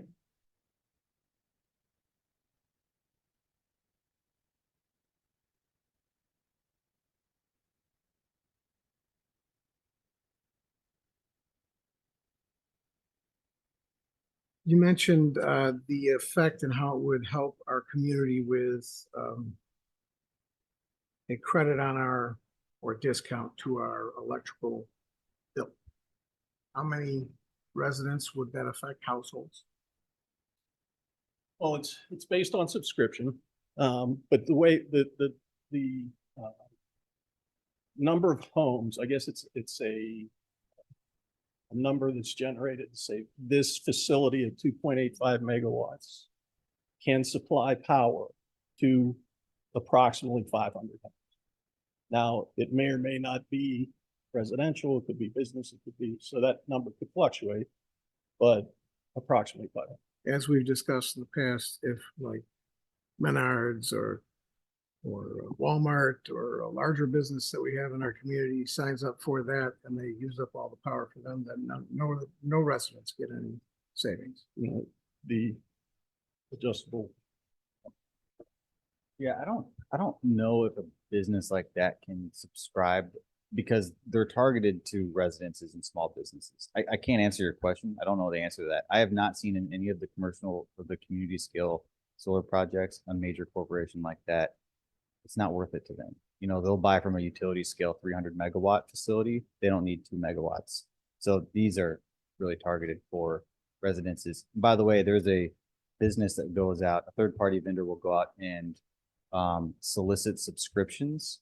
So they'll go out and ask people if they want to subscribe, and they're not targeting Walmart or Menards. Okay, so it's a lottery because we have about 8,500 homes in Antioch and we'll be looking at about 500 homes. They can subscribe to any community scale solar within the distribution network of ComEd. So it's not specific to Antioch. Oh, no. It's specific to the ComEd distribution network. So theoretically, any resident in ComEd could subscribe to this project.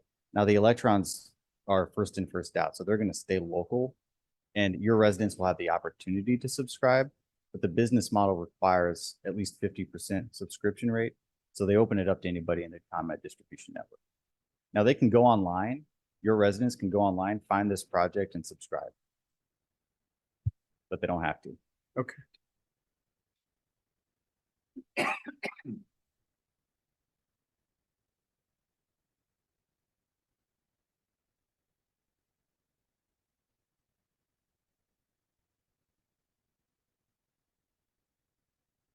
Fire concerns, health, safety standards, inside your equipment rooms, where you say that the only spot that you could possibly have a fire that would generate would start there.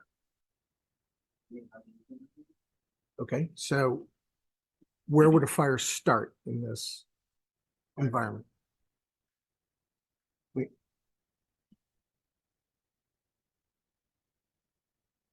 Fire should not start so long as the product is being maintained according to manufacturer standards. Okay, so your transformers might be a Trans- starting point or whatever, inverters. What is it? You mentioned something about Arc flash arc flash with or some fault. arc fault, yeah, They would have anywhere along the line. Correct. okay. All right, so it's not enclosed, we can't do anything to help make that safer or better. No, it's not. It's not an enclosed area. I know it's a very small percentage availability, but it's very small percentage availability that fires start. Well, also, I think Brian mentioned in his presentation is propagation of a fire within the facility is the most important, because the majority of the equipment is the solar panels, which are glass and metal, and the tracker arms and the support beams are metal as well. So, you know, other than potentially, you know, causing a small brush fire, they would be then taken care of by. Okay. I've unfortunately had a very strange effect with DBA studies and the effect to neighboring houses through ground vibration. Very strange. A band playing blocks away is affected in one house in the community because the vibrations went right to that house. In the basement only. It's very, I don't know, but it happened. So is there a cause and effect if something is affected outside of your facility for any neighboring property owners? If they get an effect, how would you mitigate that? Well, I think the proper course of action would be to notify the village of any interesting phenomena that may be occurring, that they feel that is being caused by the solar facility. And then, you know, we contact them, work to mitigate whatever it is, and do additional study if necessary. It was so odd, it was ridiculous, but it did happen. I don't think I have much more.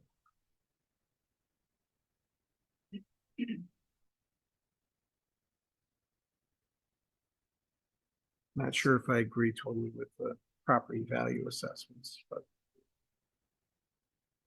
that's a personal issue. Every community is different.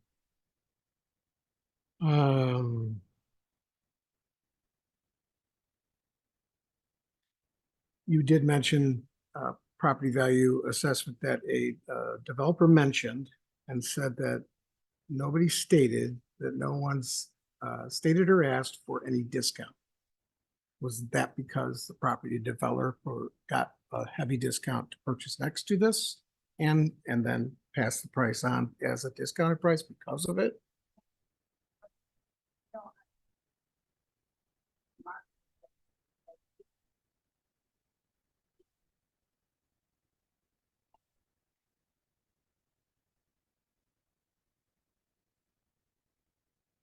Can you please go to the microphone? I always feel like I'm chatting. No, my recollection as I stand here today was that he paid 9,000 an acre for the property, maybe a little bit more than 9,000 an acre for, which was market value at that time. Okay, thank you.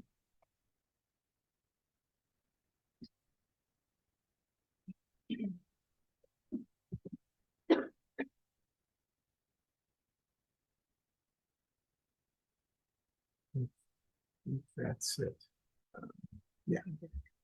Ms. Karstensen. I don't know if I have any questions left. I'm just kidding. Kate going first.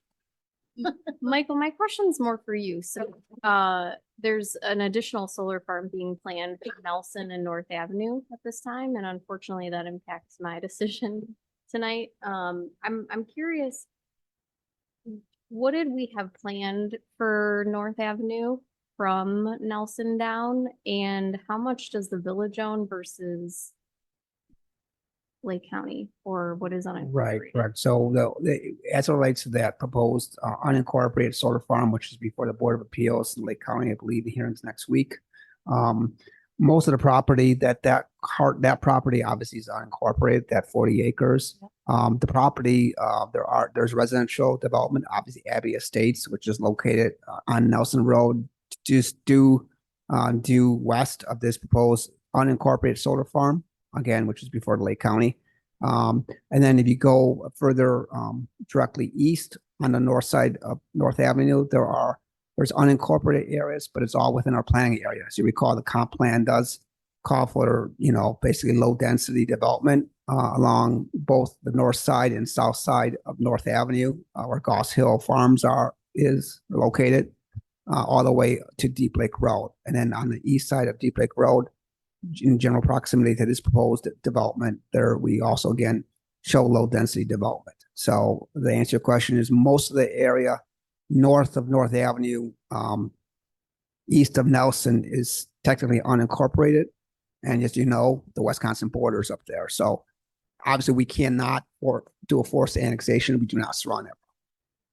And then a follow-up question, I don't know who can afford estates these days. So what are the housing trends? I mean, you probably know this more than any of us, but I assume that not a lot of people are buying estates these days. What are you seeing out there?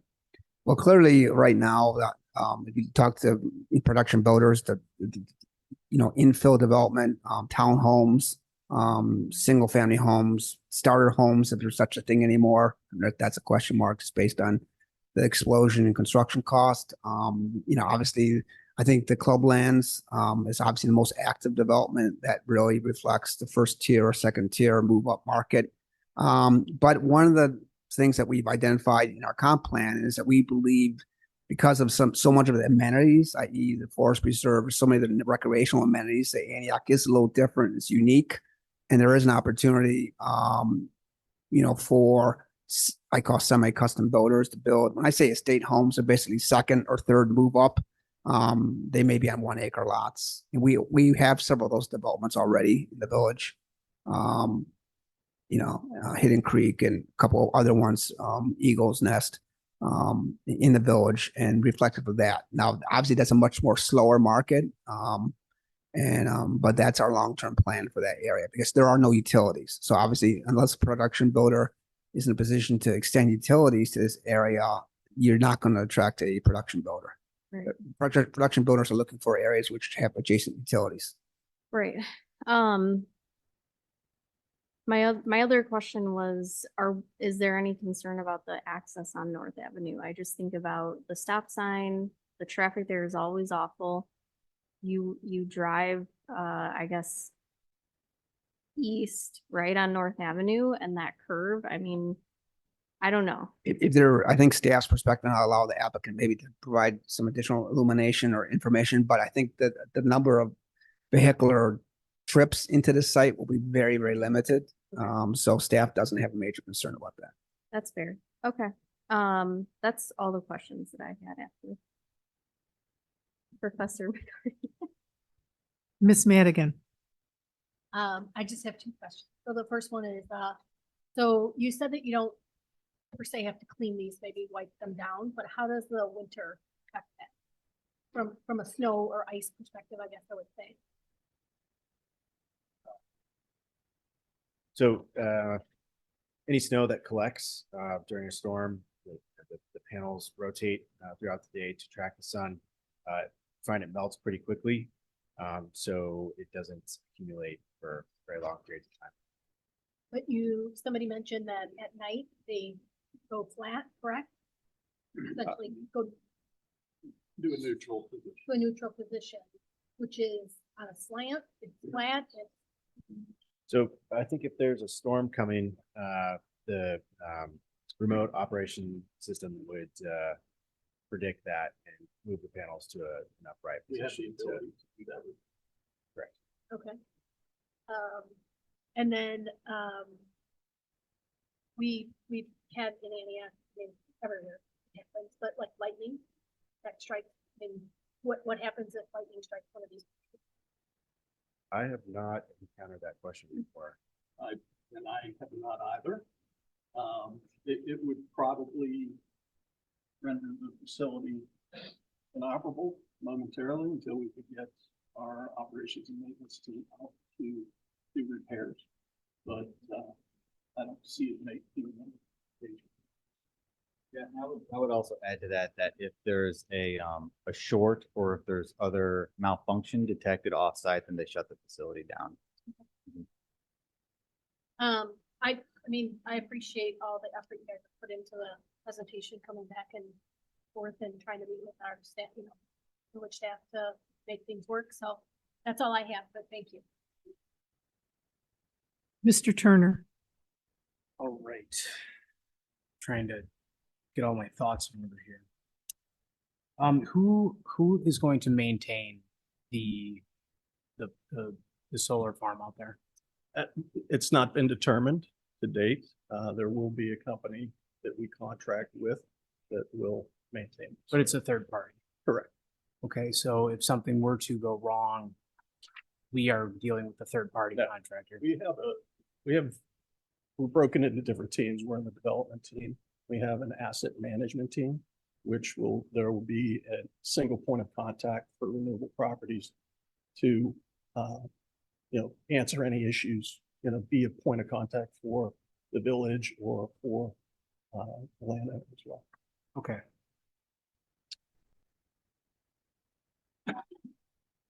I didn't hear any talk of glare, and I didn't see it in the report. I might have missed it. I apologize. You guys put a ton of effort into this, so I echo what Ms. Madigan said. So thank you for that.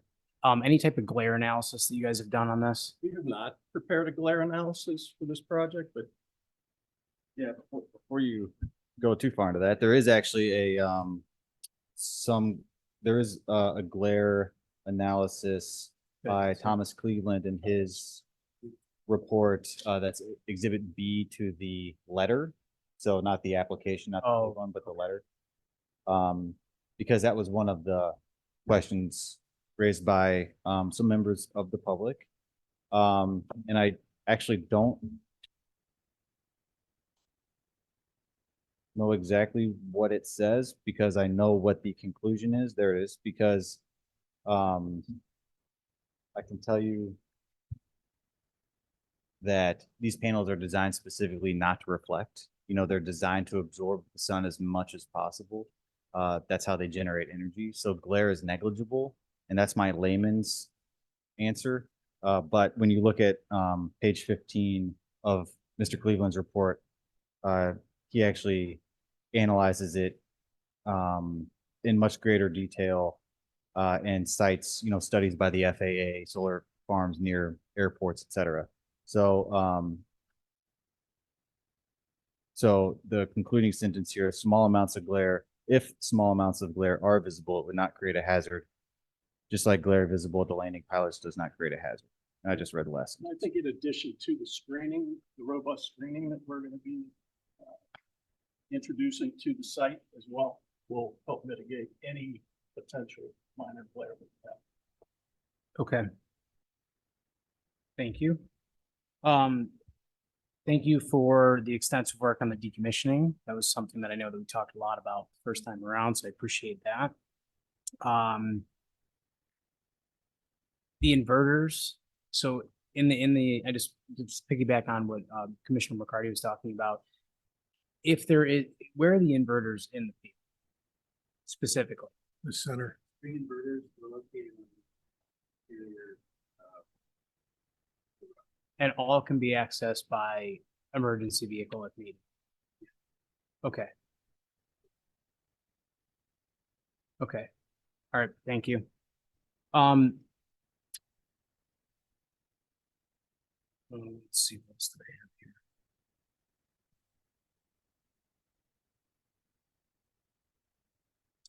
Oh, so another question. So because I also had some concerns. I heard Commissioner Garrigan talk about the bird sanctuary in the area. And I know that you guys have done an extensive work here, a lot of analysis. I believe that Antioch's a very unique location. We saw a lot of analysis that was done and talking about property value. I travel for a living. I work in the energy sector. When I talk about solar with customers in Massachusetts, everyone loves it. California, they all love it. There's a ton of studies done there because everyone loves it. There's not a ton solar you'll see in this area. So it's almost like one of those situations where it's a unique spot. You have a lot of wildlife, a lot of forest preserve. So I was interested to hear what the answer was about Mr. McCarty's, long-term, report, about potentially bird migration or anything like that, if there is a 20-year analysis that's been completed. So what we're finding out, so you said it was 2014? Okay, and that was in a desert. Okay.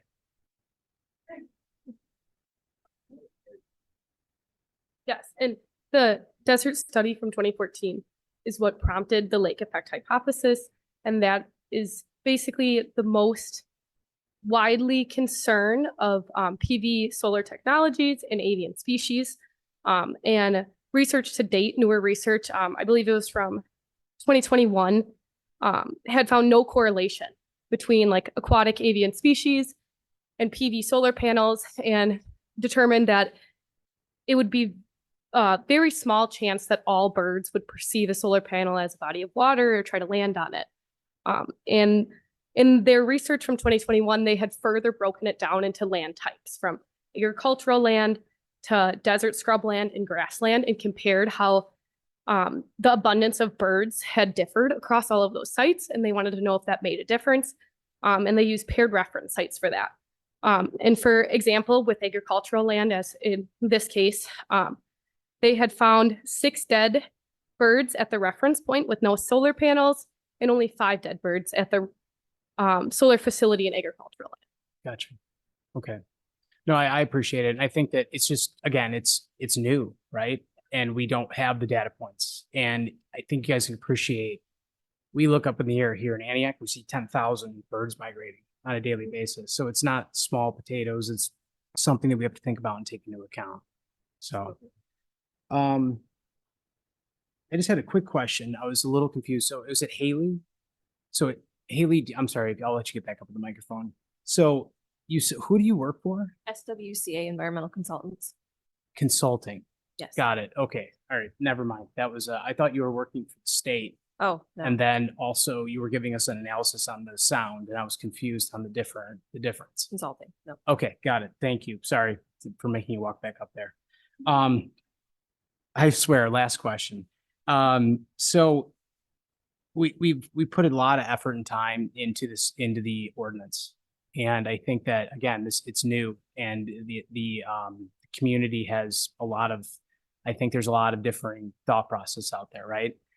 So my question is when we look at the solar grid there, right? So you guys said that the setback from the Red Wing Slough is 1,600 feet. Is that accurate? Okay. So, and then our ordinance, quick math, 5,280 feet a mile, right? 2,640, I think it is, right? So another 1,000 feet would from the Red Wing Slough would put you guys from Red Wing, not the other 2 smaller ones, but at least from Red Wing in compliance. If we moved it another 1,000 feet, is that what you're asking? Yeah, I'm just asking what that would potentially look like on there. It would, I mean, the property itself, what do you think? It would adjust the location of the project would not allow by this slide here shows in yellow the areas that are a half mile from the sensitive environmental feature or wetland. It's basically the entire zone. I'm talking about this project though. Here, you pull up the project. I don't want to look at the map of the village. It would, right. The site plan.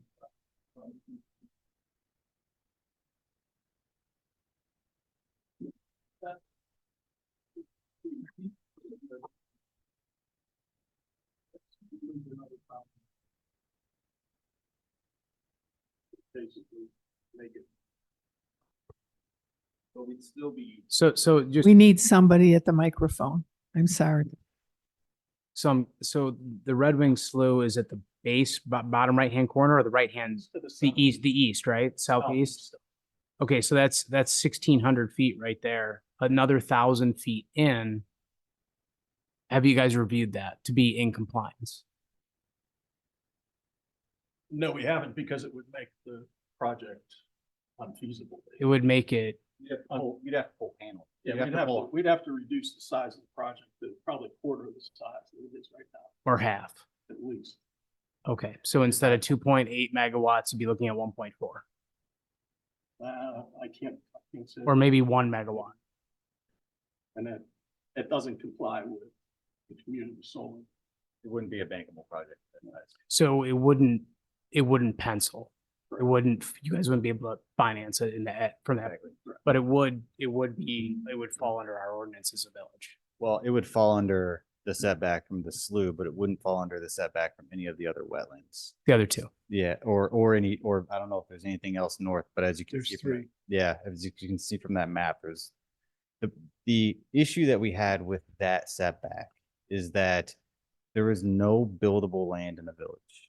So you've essentially zoned out solar. So we have to have a variance of some degree from that setback to build in the village at all. This Well, you could build a 1 megawatt field on this piece of property. No. Couldn't you? Probably impacted from the north as well. I mean, we wouldn't be a half mile from the wetlands right there. So that's the problem with that setback. And that's why it actually works to the benefit of the village, because it requires every developer to come in here and ask for a variance and explain why their project should be granted the variance. Okay. So that's the effort that's been put in here, is to say, hey, you know, it's a special use that we can show, but the variance is required.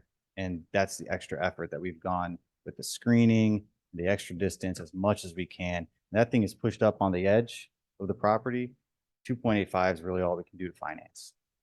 Okay, I understand that. I see it. Yep. Okay. I guess my last one is just from Mr. Garrigan. So Michael, I just personally, I'm struggling a little bit. And it's mainly because we're talking about the North Avenue corridor here. You know, you just said a second ago, you know, Antioch's unique semi-custom homes potentially is an opportunity for us because of the extensive wetlands and the forest preserves and everything like that. You have the corridor of North Avenue that goes out into horse country, comes back. So, you know, when you were giving us your report up front, you said estate, single family, large lots, kind of that's the dynamic of the village. And that's the path we want to go. You said that like 10 different times. We put a ton of work into the ordinance. And I think where I'm struggling a little bit is we don't have a recommendation. You know, like the recommendation from the village right now is like, what are you guys recommending? Or staff, I think if you read the staff report, specifically regards to variance and special use, staff does have, I think I've said, expressed concerns numerous times throughout the staff report about whether this proposed use is consistent with our long-term vision. So while there is no hard recommendation, provided, because this is obviously a very complicated case, staff did not make a per se recommendation. We gave you alternative motions. But if you read staff's report specifically, I think it's consistent that we have expressed concerns of whether this proposed solar farm would have a negative impact on a long-term vision with regards to attracting estate development, equestrian development, whether that's consistent. Okay. All right. I appreciate it. That's all the questions I had. Sorry. No need to apologize. I have no questions. I do have, at this time, I would ask if there are any members of the public who wish to comment. Okay.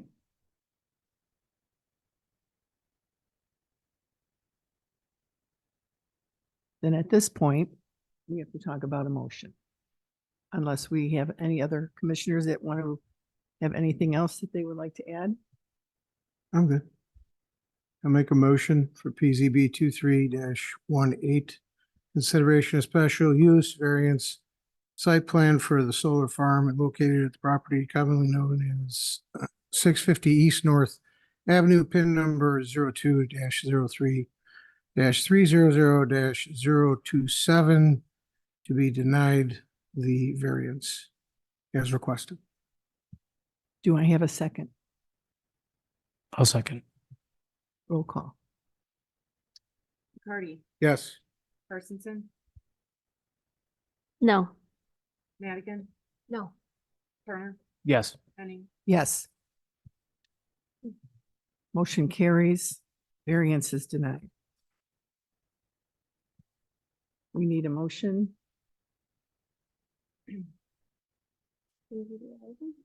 No, we have to do through it. Yeah, at this point, I think I would suggest inquiring from the applicant with the denial of the variance, which it appears is key to their petition, whether or not they want to go forward with the site, the special use and the site plan. I think, Madam Chair, we need a vote on the other two items for you. Then it would be appropriate then for a commissioner to make a motion regarding both the special use and the site plan. Okay. Do we have a motion? Make a motion to deny the special use based on the variance and its appropriation to this. Do I have a second? I'll second. Roll call. McCarty, Yes. Parkinson, No. Madigan, No. Turner, Yes. Henning. Yes. Okay, so. Site plan review, do we have to do that one too? Yes. Yes, Make a motion to deny site plan review as, what we have to repeat that. Yeah, the motion would be, it would be appropriate for a motion to be made to either approve or not approve the proposed site plan. motion to not approve the proposed site plan for the 20-acre site for the solar development. Do I have a second? I'll second. McCarty, Yes. Parkinson, No. Madigan, No. Turner, Yes. Henning. Yes. Motion carries. Yeah. And again, this is the motions made tonight by the board will be recommendations to the village of Antioch to act on. Okay, that's it. Thank you. Thank you. Do you know when it'll go to the village board? No, probably we're looking at probably the first board meeting in February. Thank you. Thank you. Okay. We move on to PZB 23-22, consideration of site plan review for a parking lot at the Antioch Community High School located at 1133 Main Street.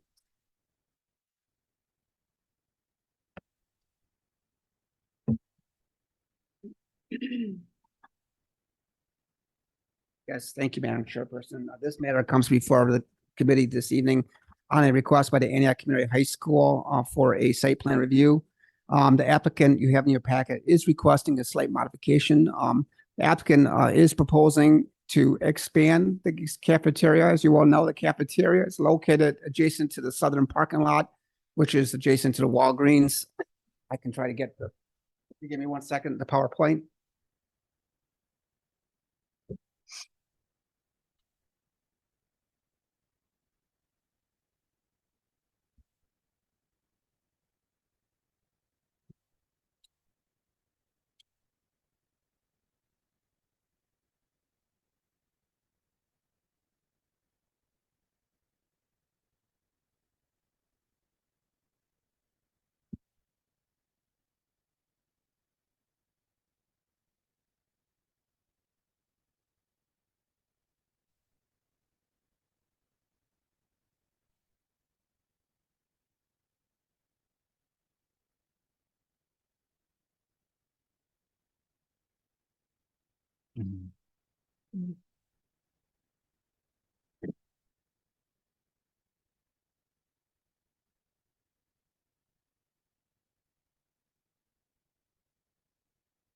You see in the PowerPoint that the proposed parking lot modifications is adjacent to the southern parking lot which is adjacent to existing cafeteria. The applicant, Antioch High School, is proposing to expand on the cafeteria. So in preparation of that, they are requesting a modification of the existing parking lot configuration. This area currently has 3 handicap spaces and 5 regular parking spaces, which you can see in the smaller diagram on to the right of this proposal. Because they are proposing some modifications of the parking, they are proposing a slight modification of the existing sidewalk, which is adjacent to these proposed parking spaces. Also proposing some extensive utility work, i.e. replacement of storm sewer. They are required to do a site plan. So you can see generally these modifications are proposing to construct converting the existing proposed parking lots to all handicapped, which will provide better handicap accessible parking, as you can see. So the applicant is requesting approval of a site plan this evening for this proposed modification before they proceed with the expansion of the cafeteria. Obviously, the expansion of the cafeteria would have to come before you again for planning commission review as a site plan. But this case is again requesting a site plan. Staff is recommending approval of these reconfigured parking spaces for this proposal, which will allow them to install a new storm sewer and some new utilities under the existing parking lot. Also, the parking lot spaces will be constructed of concrete versus existing asphalt. The parking sidewalk area will be slightly modified. But again, this proposed reconfiguration really provides better handicap accessibility to the future cafeteria expansion. So with that, we are recommending approval this evening with the 2 complied stipulations, standard stipulations. With that, I'll conclude my staff report. Thank you, Mr. Garrigan. And I would ask if there's anyone who wants to speak for or against this proposal at this time to be sworn in. Okay. Commissioner McCarty, do you have any questions? I'm trying to get my bearings. It's if you go down Ida. I see exactly. It's just north of Walgreens. You know, It's north of Walgreens. yeah, exactly. Walgreens. You look straight ahead to the north of Walgreens parking lot. You'll see there's a door. You can see. Can I That's the back. point out? I've got it. Sure. I've got it on my map. I can't see that at all. So this is the overall site. This is the Walgreens site. I'll try to speak louder so audience can pick it up. This is the Walgreens site on 173 Main Street.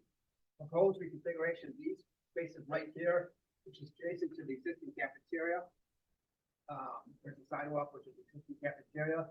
The applicant has plans, i.e. the high school district has plans to expand the cafeteria. What they're requesting is to remove this asphalt area off of here, replace these parking spaces all with handicap accessible spaces. So all these spaces will be replaced with handicap. It is a modification to the site. That's why it's coming through site plan review. So they have trash enclosures. Those are going to stay. Leave trash enclosures stay. Yeah, they're just modifying. The existing sidewalk is slightly being modified. There is a small landscape area that's being removed, so there'll be a larger sidewalk required for accessible parking. Okay, so they're eliminating 5 parking spaces, but keeping the same 4 handicap that they're, okay. Yeah. No questions. Ms. No Carstensen, question. Ms. Madigan, No question. Mr. Turner, I have no questions. that was a motion, please. You seem to be the motion. I'll make them, I can, All right, Ms. Madigan, I'll make a motion for PZB 23-22, consideration of a site plan review for a parking lot at Antioch Community High School located at 1133 Main Street, for approval. do I have a second? Second. Roll call? Birdie, Yes. Carstensen, Yes. Madigan, Yes. Turner, Yes. Henning. Yes. Motion carries. Okay. Moving along to PZB. Let's see, where are we? 2324, consideration of a special use for electronic message board to be located at the property commonly known as the Antioch Fire Station Number 1, located at 835 Holbeck Drive, PIN number 02-08-302-003 and 08-302-004, continued from the public hearing. Oh, this is We- to we- February we- 7th. Correct. We're 2024 requesting meeting. continuance of this matter. Okay, can I get a motion to continue it to the February 7th, 2024 meeting?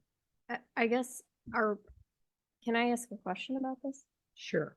So we've had a lot of discussion. Are we gonna look at pushing this to approve or rewriting the code or ordinance? Because this just keeps coming up and we're not doing anything about it and making a ton of exceptions.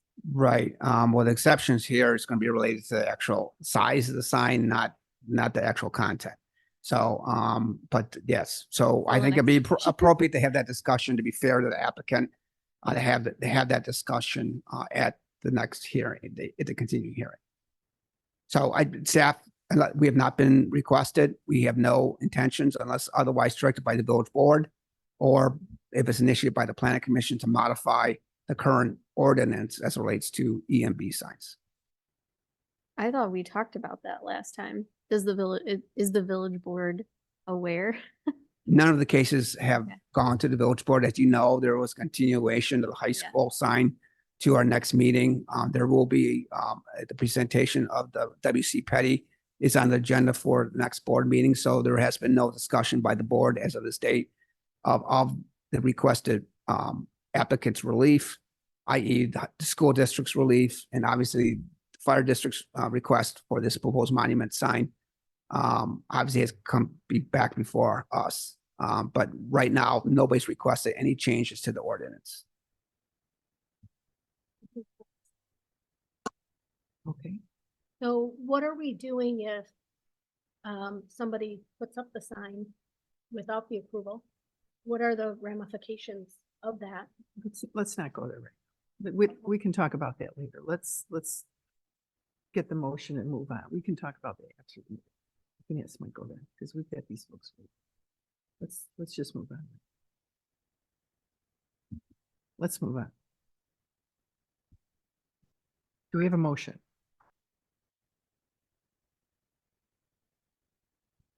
No motion? I'll make a motion to, what are we doing here? We are Extending it to, extending February. Extending Continuance. it and asking staff to look at rewriting the ordinance, right? No, the motion, we're asking for a motion Correct. to continue the, All right, asking for a motion to continue this item to the February 7th, 2024 meeting. all right, I'll make a motion to continue PZB 23-24 to the February meeting. Do I have a second? second, Roll call, please. McCarty, yes. Parkinson. Yes. Madigan, Yes. Turner, Yes. Henning. Yes, motion carries. Okay, now we go to PZB 23-25, consideration of an annexation, rezoning, and special use for a PUD for the property commonly known as 22333 and 22275 West Illinois Route 173, pin 02-16-400-002 and 02-16-400-008. Yes, thank you, Madam Chairperson. Let the record reflect that this is a public hearing being heard in accordance with state statute, public notices, in accordance with all local ordinances. As you've highlighted, Madam Chairperson, this matter is coming before the commission this evening for a request for a annexation for special use and a rezoning. The property is commonly known as 2233 and 22275 West Illinois Route 173. Property is commonly known as the waste management property. As you recall, this property, which with regards to context, you can see the actual site plan on the PowerPoint here this evening. The waste management property was constructed in Lake County, Illinois. It's unincorporated. The overall site is approximately 21 acres. The property is located just to the south of the GLP PUD, which is where Menards and the Walmart property is. For many, many years, this was a distribution center for waste management. Waste management, I believe, vacated the property, if my recollection is correct, sometime in the spring or early summer of this year. One of the villages in the comp plan, one of our major goals, one of our major economic development goals for the village has been for many years to annex this property. This is a critically important property from a commercial perspective. It's obviously in the middle of the Route 173 corridor. It's we have obviously property, the property to the north, i.e. the GLP PUD, and then the property adjacent to the east of this site, which is the Bueller Retail Center, and then obviously everything to the east all the way to the Deep Lake corner where all these, and then you have the other alternative corner, Starbucks.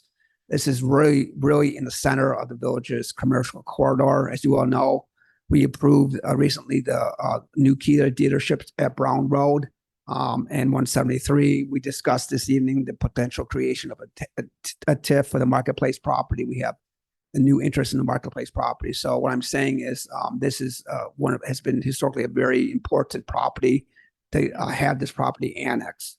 So the first aspect of the property is the annexation. The applicant is requesting an annexation. As you know, the public hearing for an annexation is at the Planning Commission. The applicant is requesting an annexation of approximately 21 acres into the village. The village's comp plan and our long-term plans does include this proposed 21-acre site in the village's long-term land use planning maps. Also, more importantly, it is located in the village's comp plan. It's identified as commercial in the comp plan. Also, importantly, it has contiguity. There's contiguity to the north with the Walmart Menards project. Also contiguity to the east, the Bueller Retail Center. So this property does have contiguity to the village. The property is also, moreover, within the village's facility planning area. There are adjacent utilities to the north side of Route 173.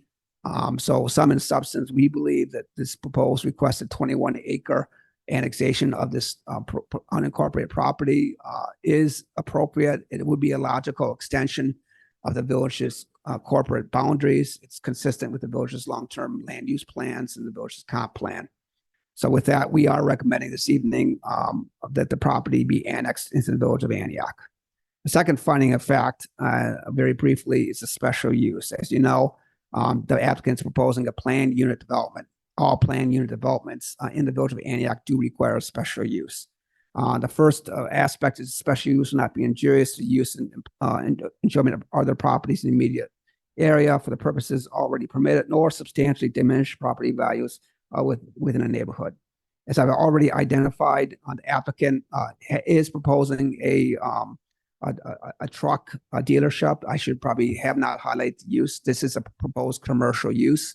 The applicant is the property currently, to step back, is industrial and unincorporated Lake County. The applicant has identified that they would like to use this 21 acres for a new truck dealership, which also would sell extensively parts. So this would be a major new truck dealership in the village of Antioch, which again is consistent with our long-term commercial goals of attracting more retail and more commercial development. So the property would be used as a proposed truck dealership. Now, as you all know, that all our current vehicle or automobile dealerships are located on 173, whether that's the Kia dealership, which is, we just approved a new Kia dealership at Brown Road, whether it's the Kunis Ford dealership or the Raymond Chevrolet. All our major commercial dealerships are on the Route 173 corridor. We just, as I've said, we just approved a new Kia dealership less than a quarter of a mile away from the site. So this proposed new truck dealership is clearly consistent with the village's long-term commercial goals of attracting new dealerships to the 173 corridor. It's also consistent with commercial nature. As you well know, the property to the north, I've explained, is commercial. The property to the east is commercial. We have commercial development all the way to the south east corner of 173 Deep Lake Road. So the long-term plans is for some of the redevelopment of some of the other sites adjacent to all these, but this is clearly consistent with the village's long-term plans and economic development goals. There's nothing to indicate that this proposed development would have any negative impact on the adjacent properties, clearly consistent with the trend of development along 173. The second finding of fact that's required for a special use is the establishment of a special use not impede the normal and orderly development and improvements of adjacent properties.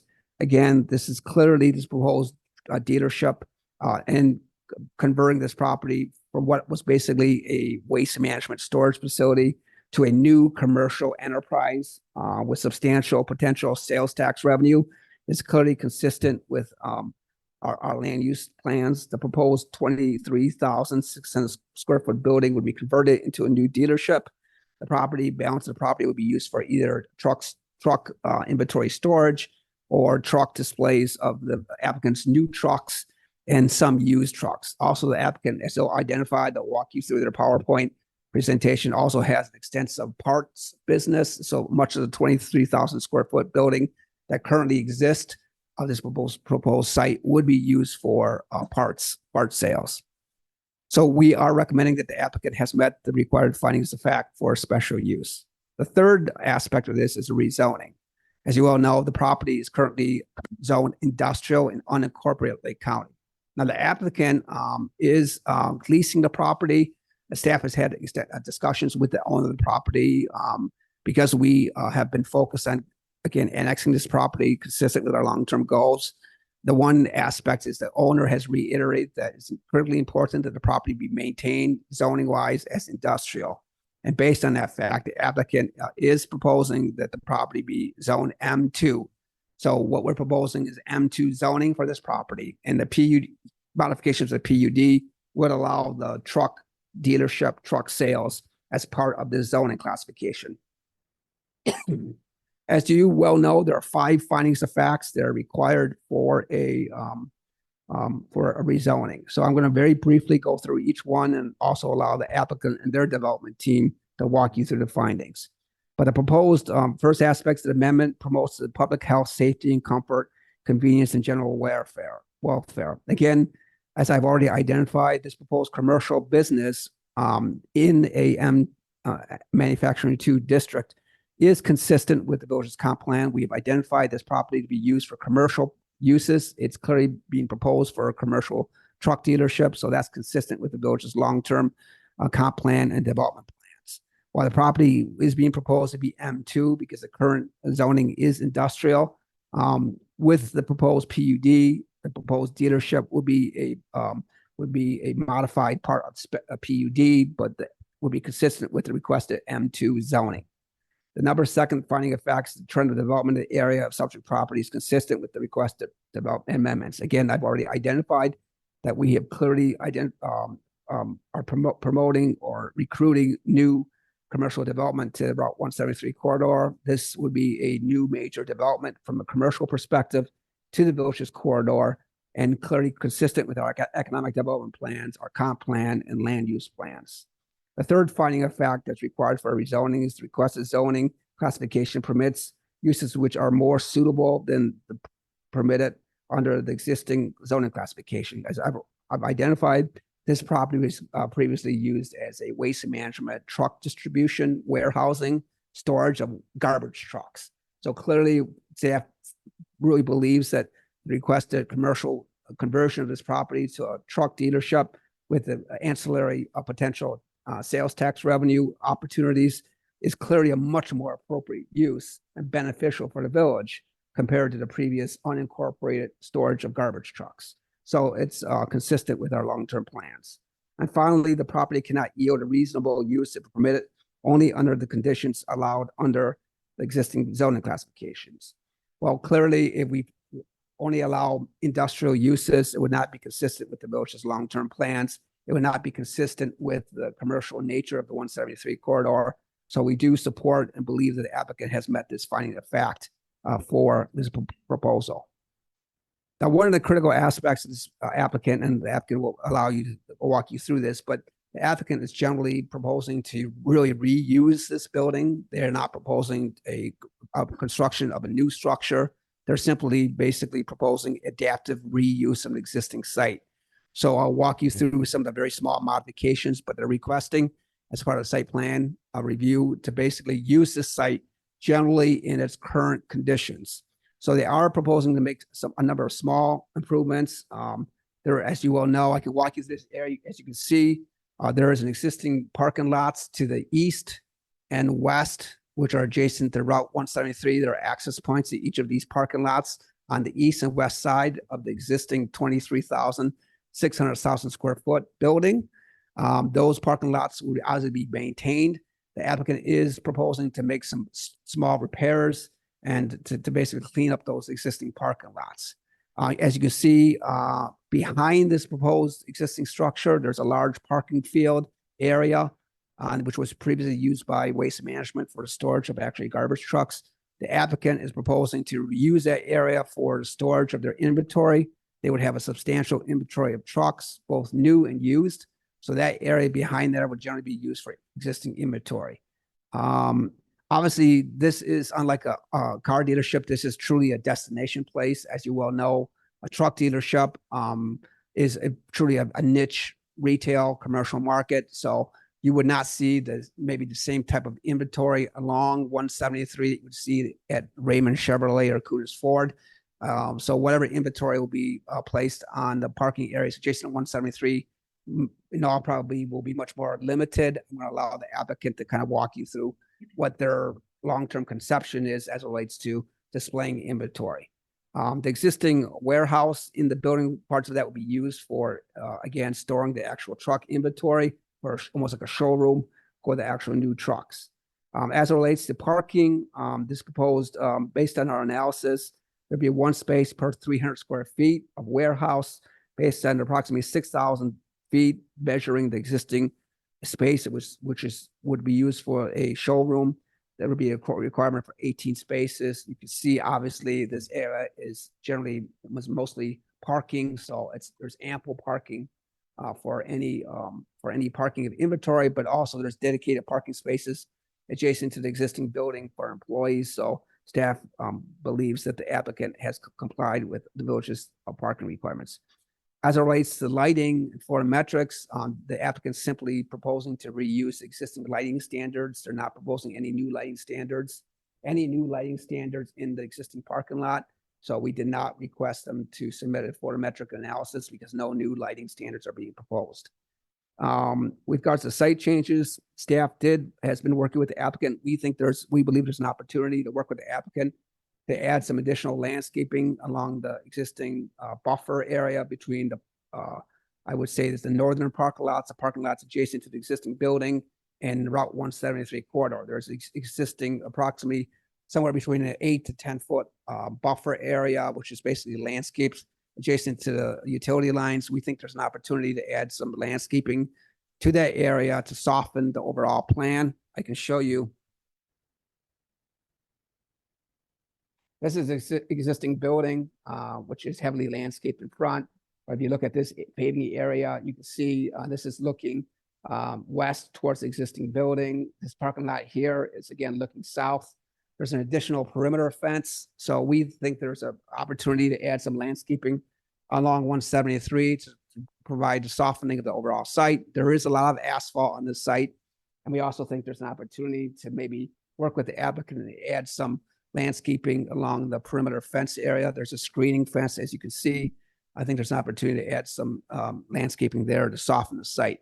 So again, staff is not asking for any major modifications or changes to this site. We also think there's an opportunity, the applicant will present that there's an opportunity to repaint the building to, again, provide a better visibility of the structure itself. But the bottom line is the applicant is generally proposing to reuse the existing site in its current condition, is not proposing to make any major changes or major modifications to the existing site. They're simply proposing to adapt the site in its current position. So with our recommendation this evening, we are making favorable recommendation for the annexation. Clearly, we believe the annexation is a logical extension of the village's boundaries and critically important to have this property annexed into the village of Antioch.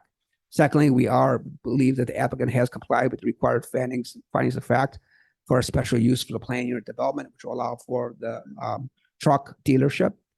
We think the applicant has met the required 2 findings of facts. The third, we also are recommending approval of the rezoning to the requested M2 rezoning classification with the required stipulations. So you'll see their requested stipulations in the recommendation for the PUD and special use. So with that, I'll conclude my staff report. I'll be more than happy to answer any questions. I know counsel for the applicant and the whole development team is here this evening. They do have a PowerPoint presentation to kind of walk you through the specifics of this proposal. Thank you. Thank you, Mr. Garrigan. If you would, those wishing to speak tonight, if you would stand up and take the oath. Please raise your right hand. Do you solemnly swear that the testimony you will provide in this hearing is factual to the best of your knowledge? Thank you. Okay. I don't know who's presenting. If you'd like to come up. And then please state your name for the record.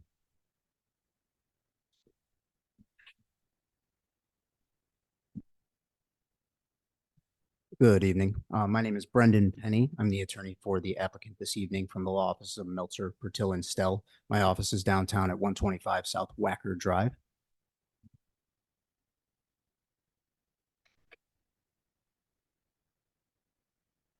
Just give us one moment. We're going to get the PowerPoint set up here. I do have with me here on behalf of Ketone Partners, I have Drew Bolson, who's in the back of the room there. I have Kyle Schumacher, also on behalf of Ketone Partners, who have been the real estate advisors and consultants to the applicant with respect to the site and many other sites throughout Illinois. I also have on behalf of the applicant, who is Trans Chicago Truck Group, I have Matt Hedges, are you in the back there, who's the executive VP of sales, truck leasing, and rentals. And then I also have Eric Prather, who is the CFO of Trans Chicago. So they're here to answer any specific questions you have about the company, the applicant, and what they have planned for this site.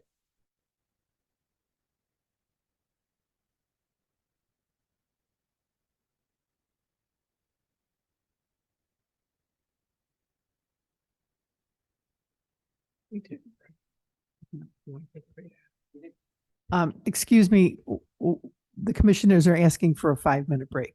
So let's take a 5-minute break. You can get the thing going.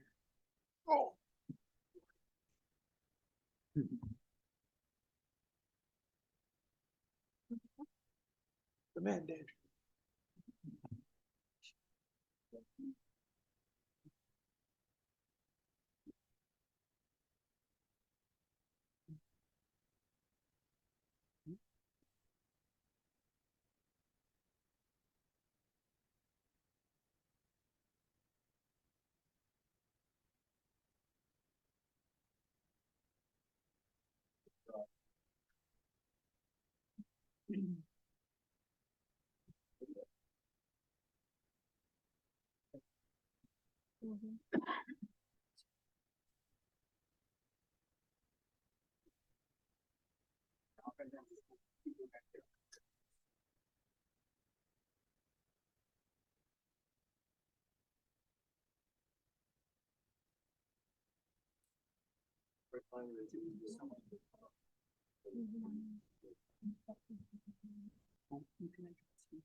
I just don't want them to be coming back yet, right? And then we're having this, you know?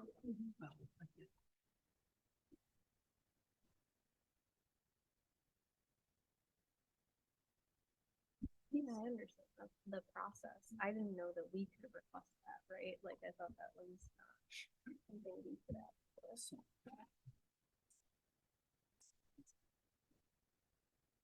Yeah, you're. No, I understand. Yeah, it's the same.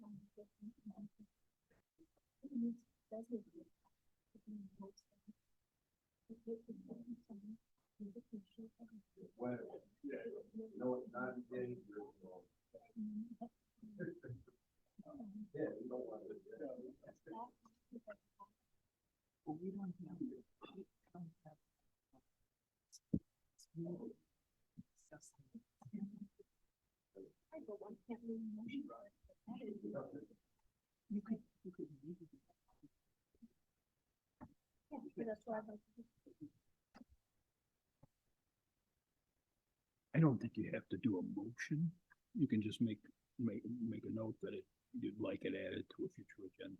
And I think we did that last time. That's why I was asking about it, and it seemed to be, you know.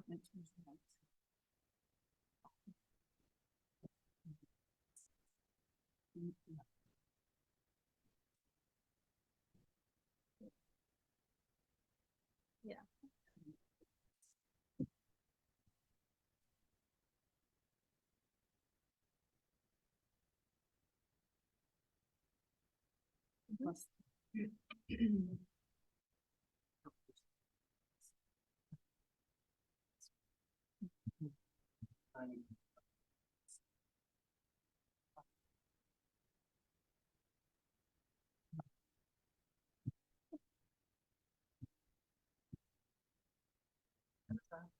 Much.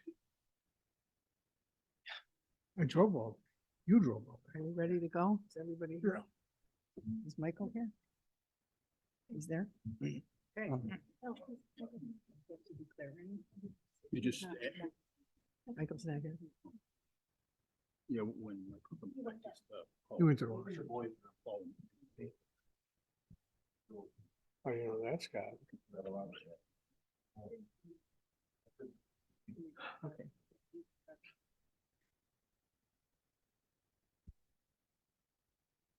Wake up, wake up, wake up. I'm up. Not completely functional, but I'm up.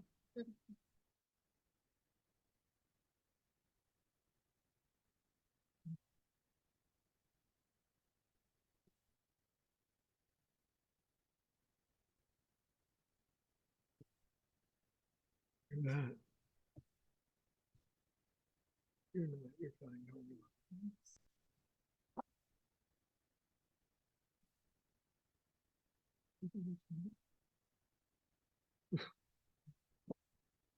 39:46. This is our latest meetings in about 6 months. Hey, I call the meeting back into order. You may proceed. Thank you very much.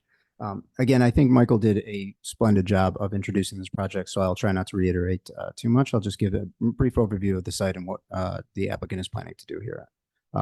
So as you can see on our exhibit, it's a little bit zoomed out from the picture that was on the screen during Michael's presentation. Of the 21 acres, there's approximately 9 acres that are usable and are currently developed.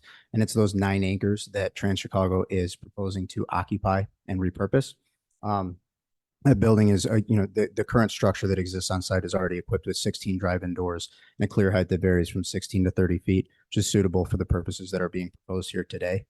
Previously, it was used by Waste Management as Michael stated, truck loading, storage, maintenance facility. And so really it's already suited for the purposes that are being proposed today. Trans Chicago would like to reuse the existing site structure, pavement for use of a commercial truck dealership. So that would involve sales, service, maintenance of commercial trucks, as well as retail sales of associated parts and equipment. So they'll do that from within the existing structure.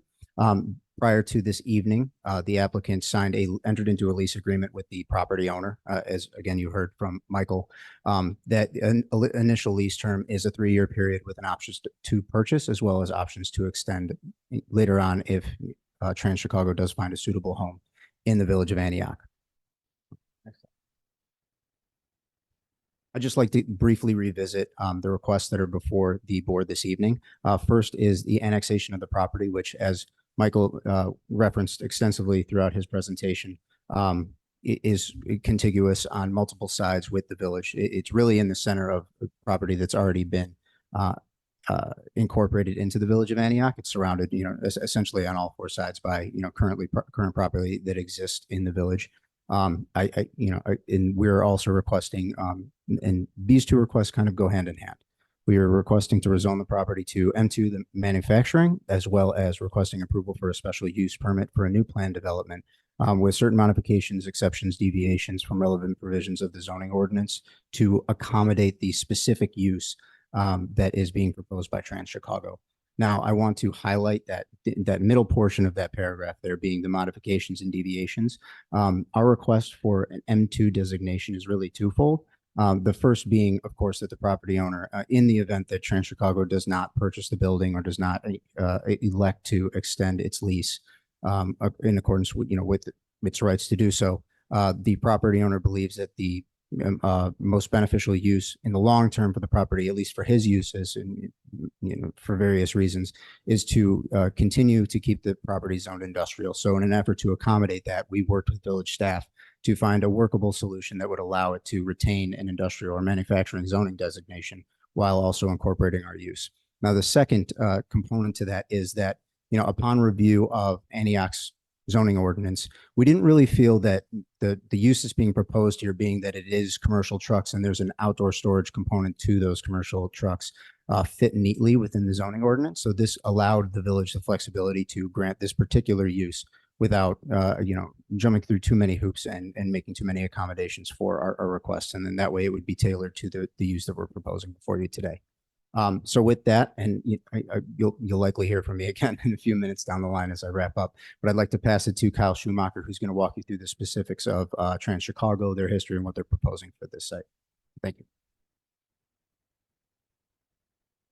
Good evening, Kyle Schumacher, president of Ketone Partners. We're a real estate development and consulting group.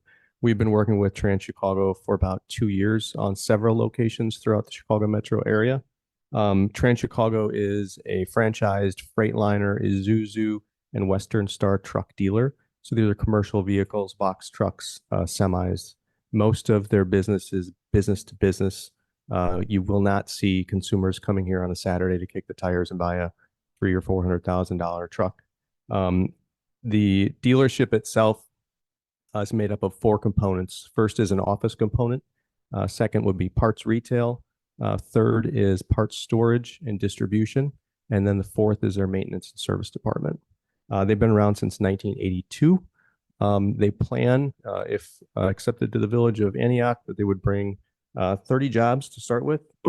Those are union technician jobs in the shop. And they would plan to grow that to, I believe, 50 within the first 3 years. They've got locations currently in Elmhurst, Shorewood, Gary, Indiana, and recently acquired a building in Aurora, Illinois also. They're a good community steward. They give back to the communities that they're in. We've got Eric Prather and Matt Hedges here, both from Trans Chicago. If you have any specific operating questions they can answer, I can discuss a little bit about the site configuration. Drew, if you would pull up the aerial photograph. As far as outside storage and parking, there are 2 auto lots that are located along Highway 173.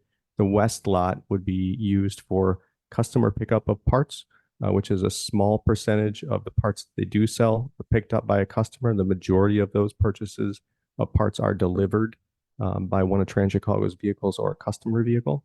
And then the east lot would be for their employee parking. Everything south of the fence would be inventory storage or vehicles that are waiting to be serviced by Trans Chicago.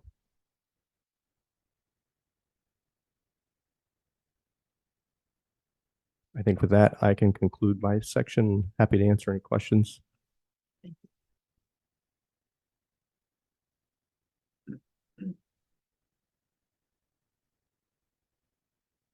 I just want to briefly touch on, before we leave, Michael did a good job of presenting, the reoccupation of the space by Trans Chicago, but I just want to touch on the fact that there are, both within the lease agreement and also, within the plans for the site, a number of improvements that have been planned by Trans Chicago, mostly aesthetic, mostly beautification, repainting of the building, which I know is in the staff report and it's been requested by staff and was already in the plan for this particular site. So that is certainly going to be part of the rehabilitation and the improvements to the site, as well as repair, maintenance, improvements to the paved areas surrounding the building, and various internal renovations and improvements therein. And just to conclude, Michael did a good job summarizing again the standards, but in our discussions and upon review of the comprehensive plan for the Village of Antioch, we do believe that this is a good fit for the area. We think that it comports and conforms to the surrounding uses in that commercial corridor, and we think that will be a good addition to that highly trafficked commuted area. So, with that, thank you so much. Well, the commissioners may have some questions for you, so why don't you just stay right there? I'll stay close. Mr. McCarty. All right, so I've done a lot of work in that area. Next door neighbor Bueller's retail complex. When he took that over, it came up and during the annexation of his property, it was the intersection from across the street from Walmart going through and continuing into both of those parking lots, which we did remove a septic field and allowed them to tie into our waistline from the village. Number one, do you have any future thoughts on sewer and water, and what do you have there presently? I can try and address that question. Currently on well and septic, and applicants' initial lease term is 3 years. So we would prefer to stay on well and septic until there was a longer term decision made. That was acceptable under the other conditions we had for Bueller's coming in also. Metal buildings we don't appreciate in the village presently and haven't for a long time. I know that you're just planning. I also do not appreciate metal buildings. I don't appreciate the color it's been painted recently, and we plan on changing that. Okay, maybe we'll talk and look at that. Our intention would be to repaint the recently repainted building to a lighter, warmer gray with some red accents that would match their corporate colors, and improve landscaping, not only at the fence area, but around the building. All right. And again, you got your 3-year time frame to see if it's all going to work out well for the area and it fits your mold for what you do. The big trucks is something we don't have in the community or anywhere close to here. So I think the closest thing we have is down near Milwaukee. I would say. over the this side. Peterbilt. Mhm. Peterbilt. Yeah, Peterbilt. Yeah. It's interesting to watch along 173 the commercial vehicles, and we do understand that that this could be a very good location for them. All right, so just as long as we have a future eye on sewer and water to eliminate the, septic and well would be great down the way. The intersection also, obviously, I'd like to at least have a note in there for the annexation for future, if you take over the property and it's. If we were to acquire it, Yeah. to make some accommodations or changes to Yeah. access, yes. Yeah, that would require us working with Bueller and so on and so forth to make that access nice for everybody. Understood. Types of trucks you answered. Servicing, yes, you answered. Future improvements were in good shape. Access currently to the site is just the 2 accesses on either side of the office building. That's correct. And I don't think that's going to be a big issue with. 80% of our vehicles that come in and out of the dealership on a daily basis are automobiles, passenger cars, pickup trucks. It was a lot worse when we had waste management. Yeah. We had both. Yeah.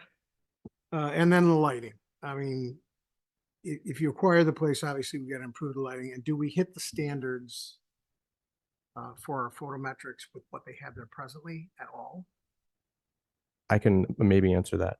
I had the opportunity to see the facility tonight on the way here for the first time in the evening. Trans Chicago's general operating parameter would be to turn their lights off in the non-employee areas when they are not operating. So those lights in the field to the south of the fence, when they close, they would turn those off. We do, and I'll talk to the owner of the business. I do think they need to add a couple lights on the auto parking section, just from a safety perspective. It does not look like that area is illuminated currently, but I think there's a way to add 1 or 2 fixtures up there to get some safety lighting. Sounds good. Keep this in mind. We had an auto dealership that came to town and it looked like O'Hare Field in the middle of Antioch. So we changed our lighting ordinance to dark skies ordinance for during the night, 90-degree down, LEDs, and photometrics plans is always beneficial. That's all I've got. Ms. Carstensen, No question. Ms. Madigan, No question. Mr. Turner. Yeah, so I think it annexing it in makes a lot of sense, surrounded by, obviously not non-Antioch or all of Antioch. Question I have is more about the operation of the business. So the other locations, do you guys are all of your locations service selling of trucks, dealership? You know, can you talk to me a little bit about like, are they all the same? Is the same model at every single location you have? Same model with the exception of Elmhurst is corporate headquarters, so you have a larger office component and sales there. But the same components in each of the other locations. And again, just to kind of reiterate, they are outgrowing all of their locations. So that is one of the reasons that they are seeking a location in Lake County, DuPage County, Will County, and a replacement in Gary. Okay. Just I'll be more direct, and I think you already answered the question. There's not a world where you wouldn't be selling trucks at this location. No, Eric and Matt, and I don't see a model where you would not be selling trucks. Okay, that's all questions I had. The only question I have is like, how many trucks would you have in the parking lot at one time that you'd be selling? 10, 20, 30?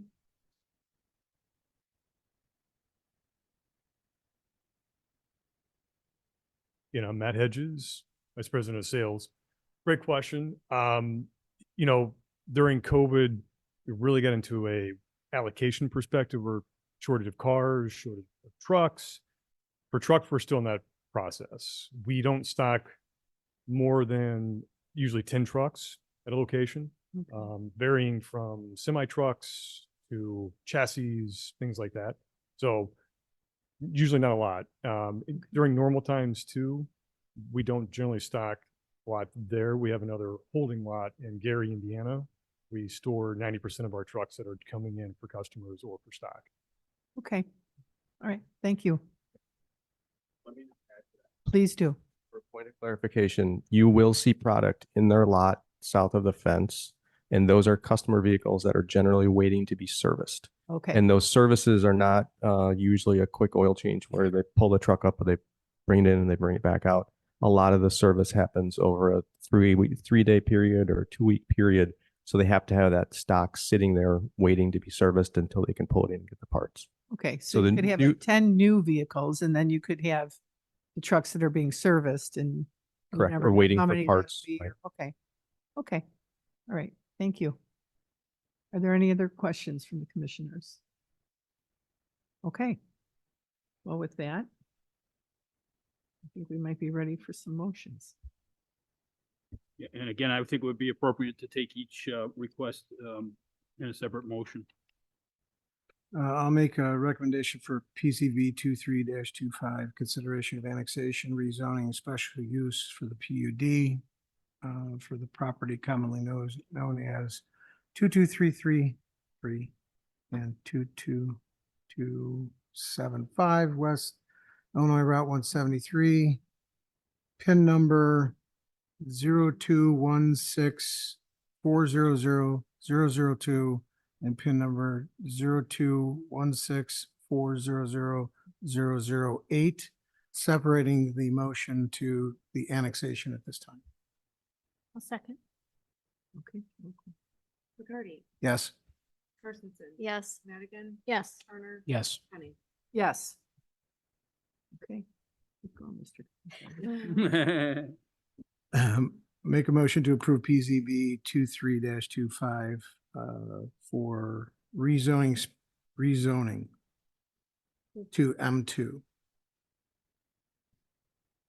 I'll second. McCarty. Yes. Carstensen. Yes. Madigan. Yes. Turner. Yes. Henning. Yes. Make a motion to approve PZB 23-25. Special use for a PUD for the property commonly known as 22333 and 22275 West Illinois Route 73. The PIN numbers 02-16-400-002 and PIN number 02-16-044-008, including the items that we've discussed about the entrance in the future if they take possession and lighting standards. Obviously, you will already know that you're going to change the color and make it look pretty. A second. Okay. McCarty. Yes. Carstensen. Yes. Madigan. Yes. Turner. Yes. Henning. Yes. With that, Motion motion to is carried. adjourn. Second. Oh, that was quick. Okay. Meeting adjourned. Thank you, gentlemen. Congratulations. Good luck.